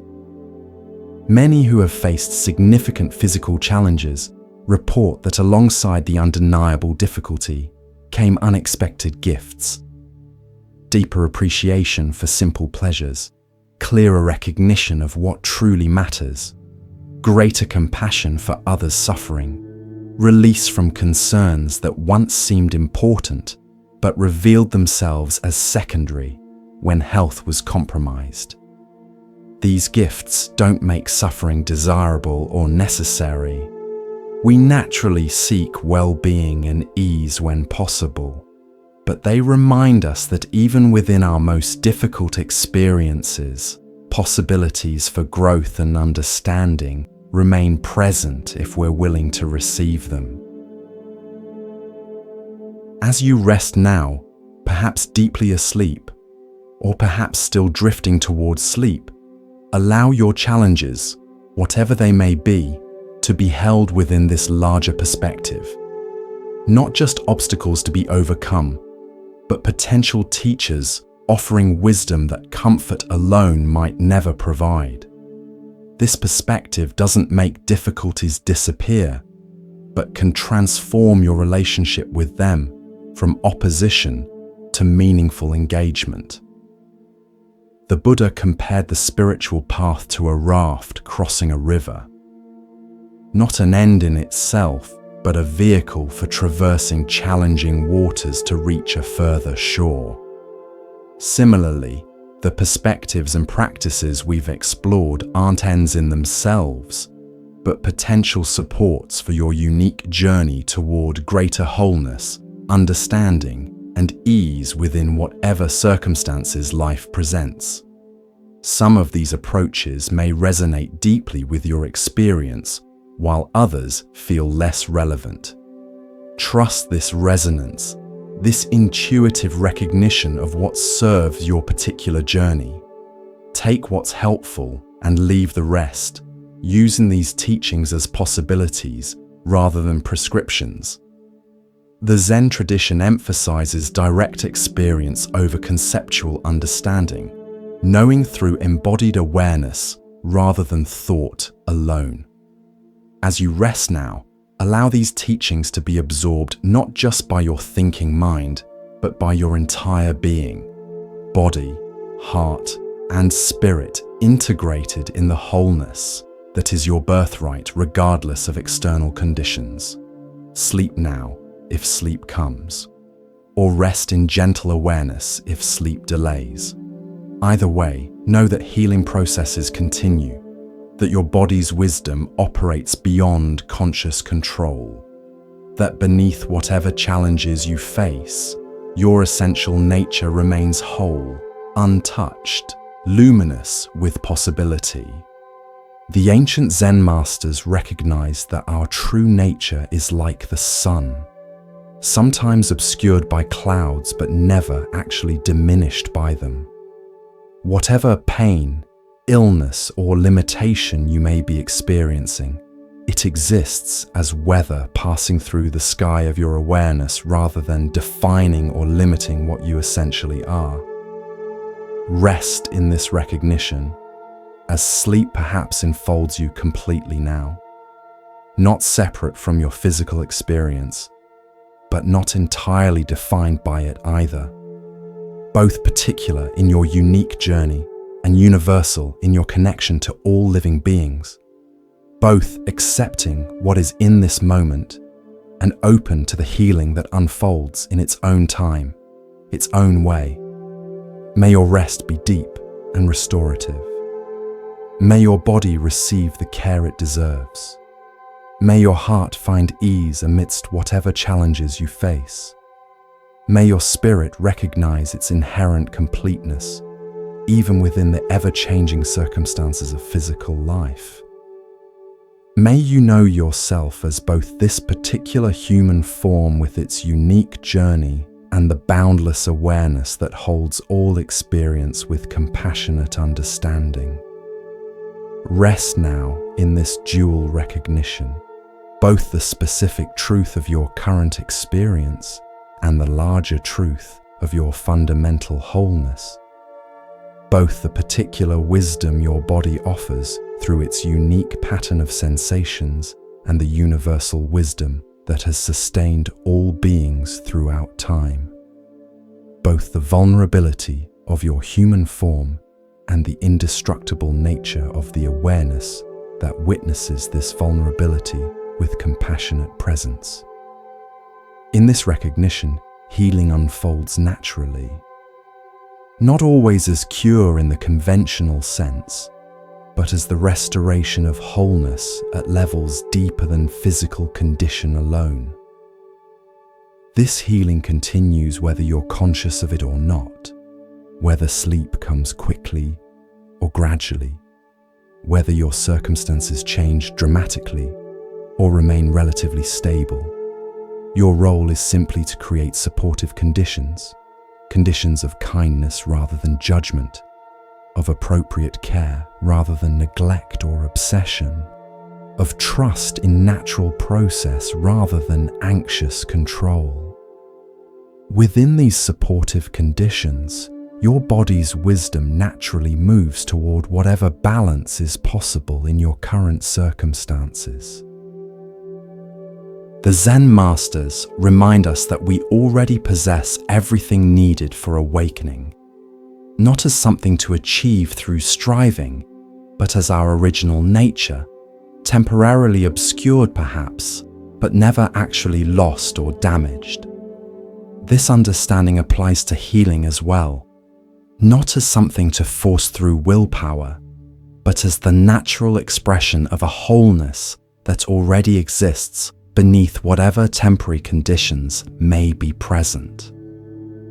As you rest deeply now, allow this understanding to permeate your being, not as concept to analyze, but as direct recognition of what is already true, already present, already whole within you, regardless of external circumstances or physical condition.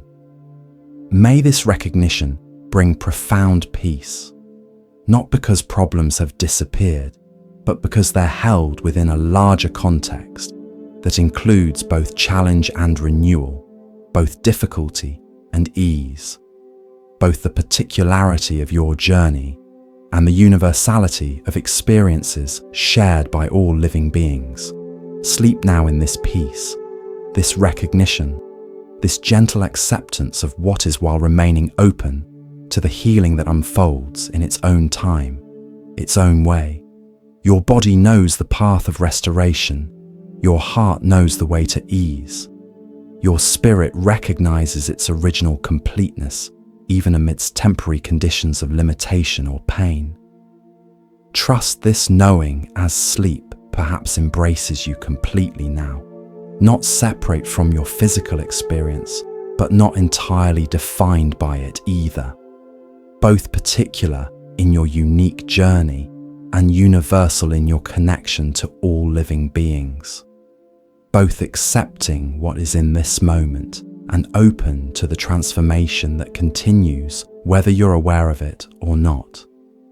The Zen tradition speaks of great rest, not just physical sleep, but the profound ease that comes from recognizing our true nature beneath all temporary conditions.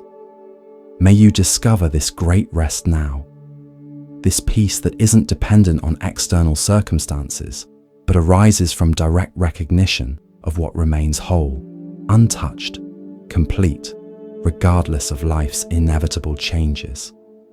This great rest reveals itself in moments of complete acceptance, when we stop struggling against what is and simply allow ourselves to be as we are, where we are. In this allowing, something shifts, not in our external circumstances perhaps, but in our relationship with them. The pain that seemed intolerable when fought against becomes workable when met with spacious awareness. The limitation that felt like prison when resisted becomes simply a parameter of our current experience when acknowledged with kindness. Zen teacher Shunryu Suzuki offered this profound guidance.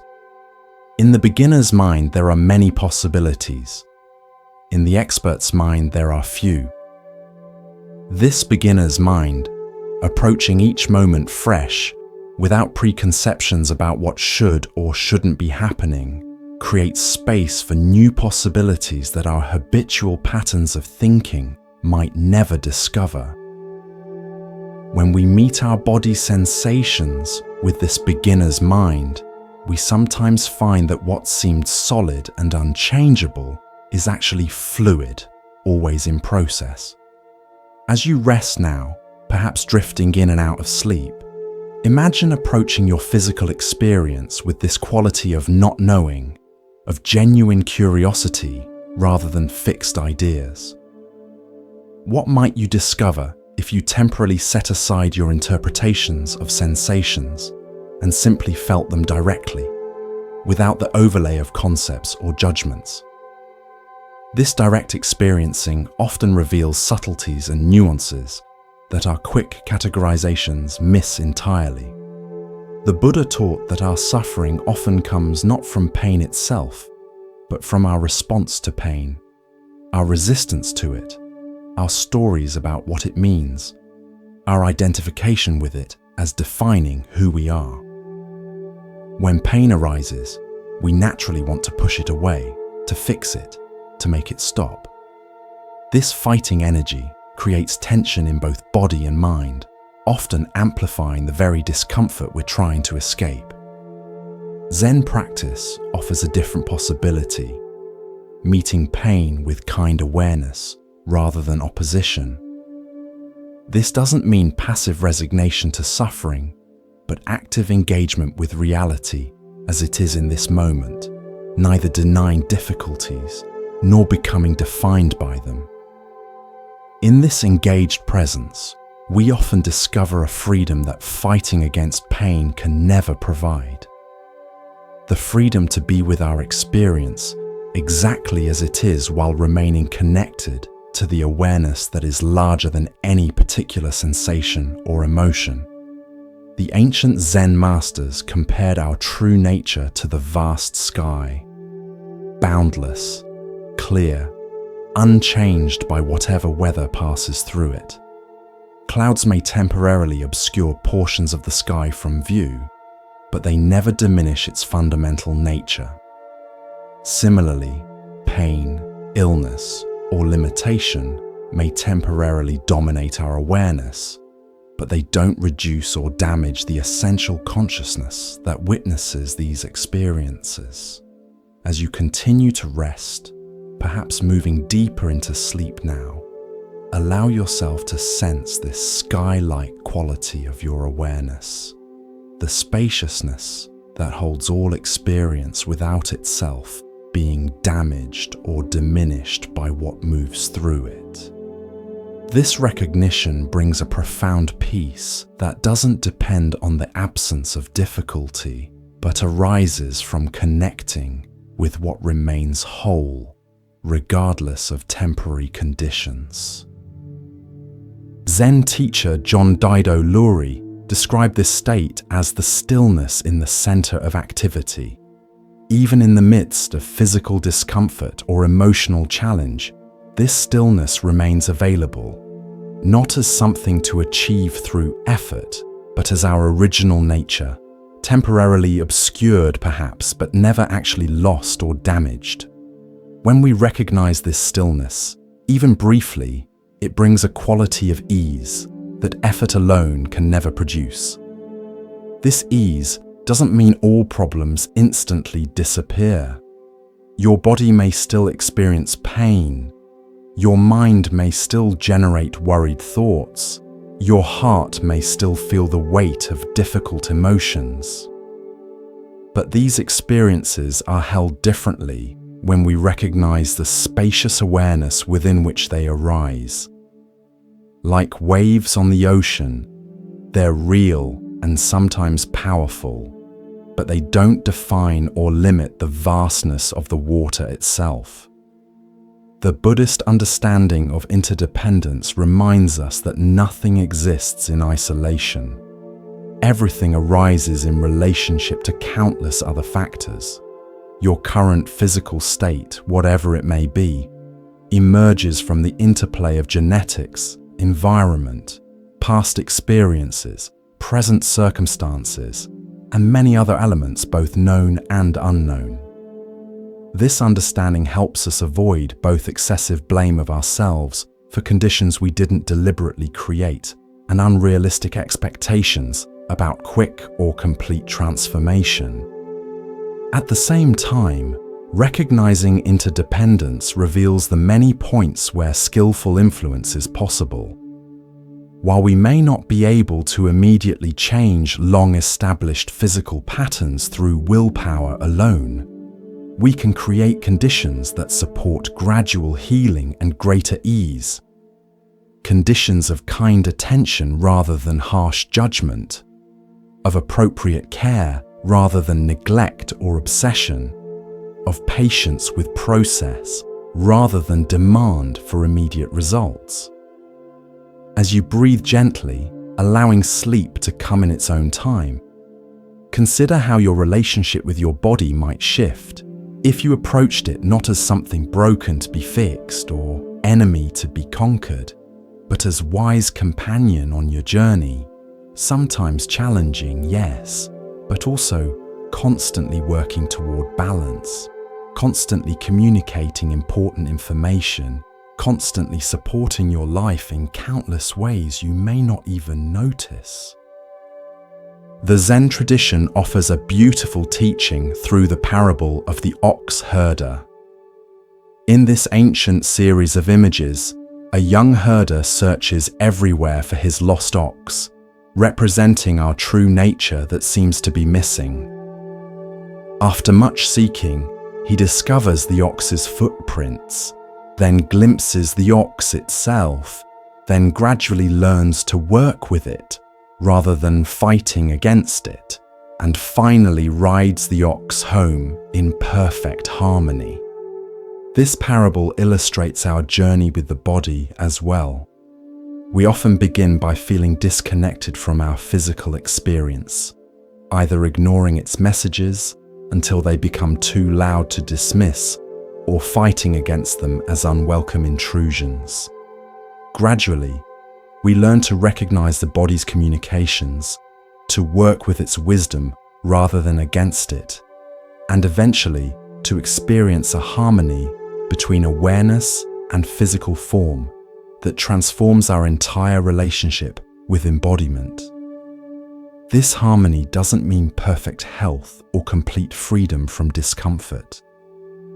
Rather, it represents an integration where we neither ignore the body's reality nor become completely identified with it, where we honor its messages while recognizing that we are more than our temporary physical conditions. The Buddha described this middle way between extremes as the path of liberation, not the extreme of ignoring the body's needs in pursuit of purely spiritual aims, nor the extreme of being so identified with physical experience that we miss the larger context of awareness within which all sensations arise. This balanced approach honors both our embodied nature and the consciousness that witnesses and holds this embodiment with compassionate presence. As you rest now, perhaps drifting more deeply towards sleep, allow this balance to permeate your being, not fighting against whatever physical sensations are present, not ignoring them, but simply allowing them to be held in kind awareness.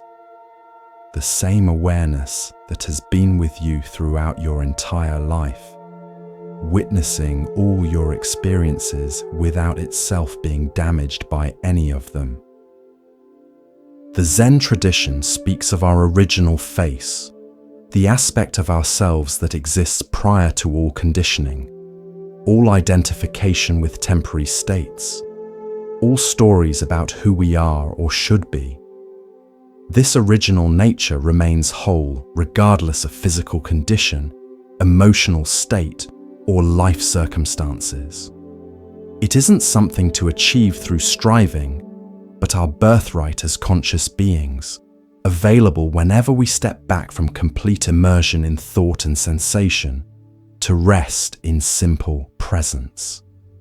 This presence has a quality of inherent peacefulness, not because it denies difficulties, but because it holds them within a larger context that includes both challenge and ease, both limitation and possibility, both the specificity of our individual journey and the universality of experiences shared by all living beings.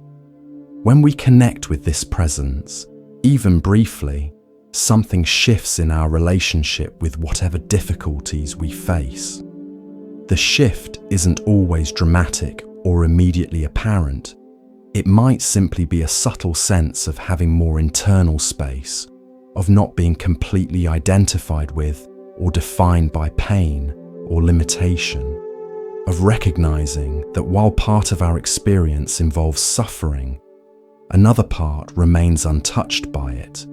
The clear witnessing awareness that has been with us since birth and remains constant amid all of life's changes. As you breathe gently, perhaps very near sleep now, allow yourself to rest in this witnessing awareness, not as concept to think about, but as direct experience of what is already present, already whole within you. This resting requires no effort, no special technique, no achievement or goal. It's simply a recognition of what has been here all along. The consciousness that perceives sensation without being damaged by it, that notices thoughts without being defined by them, that feels emotions without becoming lost in them. The great Zen master Dogen wrote, "To study the Buddha way is to study the self. To study the self is to forget the self. To forget the self is to be actualized by myriad things." This teaching points to the freedom that comes when we're no longer completely identified with our temporary conditions, when we recognize that while we experience pain, limitation, or difficulty, we are not these experiences. They move through the field of our awareness like clouds through the sky, sometimes dominating our attention, but never diminishing our essential nature. This recognition brings a profound peace that doesn't depend on the absence of problems, but on a different relationship with them. Neither fighting against reality as it is in this moment, nor resigning ourselves to suffering as inevitable and unchangeable. The middle way acknowledges difficulties while remaining open to the possibility of transformation, accepts current limitations while taking appropriate action to create conditions that support healing and balance. The Buddha taught that everything changes, everything flows. This impermanence applies to physical conditions as much as to any other aspect of life. The pain that seems unbearable in one moment shifts slightly in the next. The limitation that feels permanent gradually transforms over time. The illness that dominates awareness today becomes part of a larger life story that includes both challenge and renewal, both difficulty and ease. This understanding of impermanence doesn't guarantee that all problems will disappear or that all illnesses will be cured. It simply reminds us that nothing remains exactly the same forever, that within even chronic conditions, there is movement, fluctuation, change that creates openings for new possibilities we might never imagine if we see our situation as fixed and unchangeable. As you rest now, perhaps deeply asleep, or perhaps still drifting towards sleep, allow this recognition of flow to bring a sense of spaciousness to your experience. Not denying whatever challenges you face, but holding them within the larger context of constant change, constant transformation, constant renewal that characterizes all living systems, including your remarkable body with its capacity for adaptation, compensation, and healing that continues whether you're conscious of it or not. The Zen tradition offers a beautiful image through the Japanese practice of kintsugi, repairing broken pottery with gold. Rather than trying to hide the cracks or damages, this art form highlights them with precious metal, creating an object that is arguably more beautiful and certainly more unique after being broken and repaired than it was in its original state. This practice offers a profound metaphor for our relationship with physical challenges. The breaks and damages aren't denied or hidden, but acknowledged and integrated into a new whole that includes both the original form and the history of its transformation. The result isn't devalued because of its imperfections, but recognized as uniquely beautiful precisely because of how it has been broken and healed. Similarly, our bodies, with their various injuries, illnesses, and imperfections, aren't less valuable or less worthy of care than some idealized perfect form that exists only in imagination. The marks of our journey, the literal and metaphorical scars, limitations, and adaptations, become part of our unique expression of being human, neither to be ashamed of nor to be particularly proud of, but simply to be acknowledged as aspects of our complete experience. This perspective doesn't romanticize suffering or suggest that illness or disability is necessary for spiritual growth.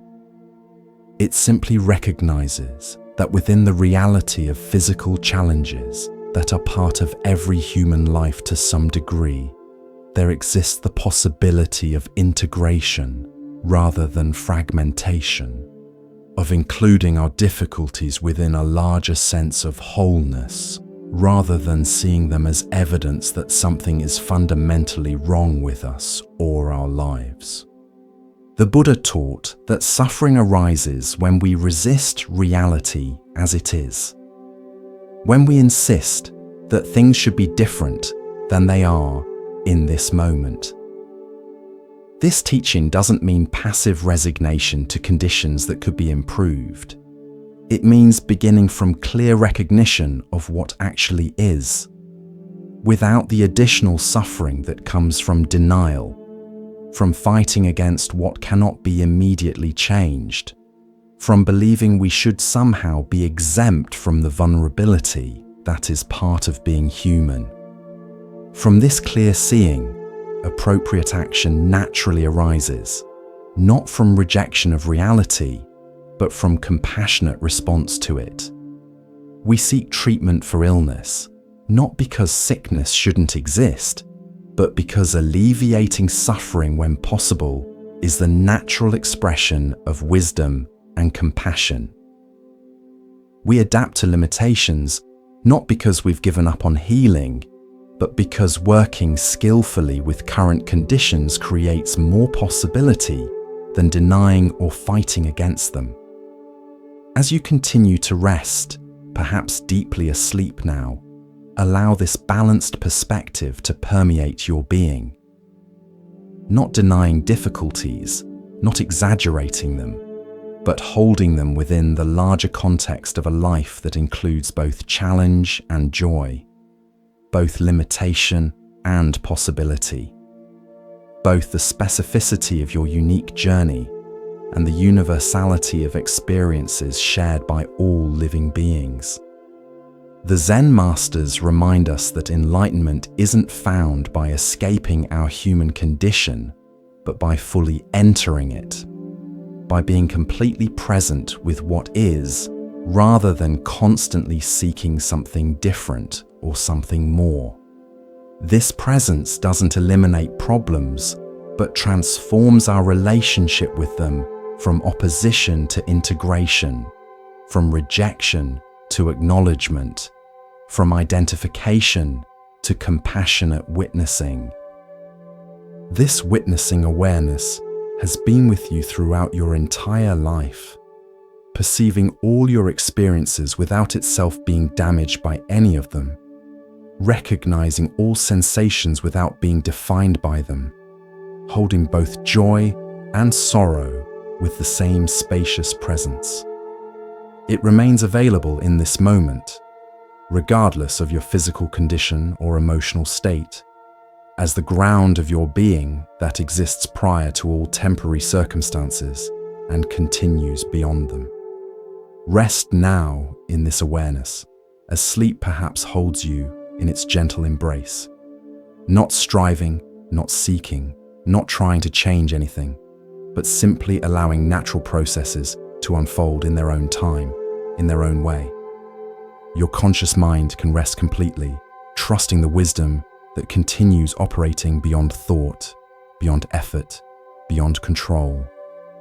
Rest now in this recognition, as sleep perhaps holds you in its gentle embrace, not striving, not seeking, not trying to change anything, but simply allowing natural processes to unfold in their own time, in their own way.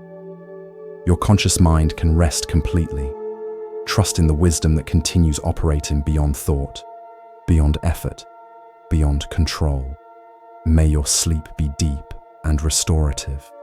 May your dreams be peaceful. May you wake refreshed and renewed, carrying the gentle wisdom of these teachings into your day. And may all beings find this same peace, this same recognition of their fundamental wholeness, regardless of external conditions or temporary limitations. Rest now in the embrace of this universal wish for well-being that includes both yourself and all living creatures. Not separate, not isolated, but part of the vast web of life that has sustained all beings throughout time and continues to support you in this moment, in this breath, in this gentle letting go into sleep and restoration.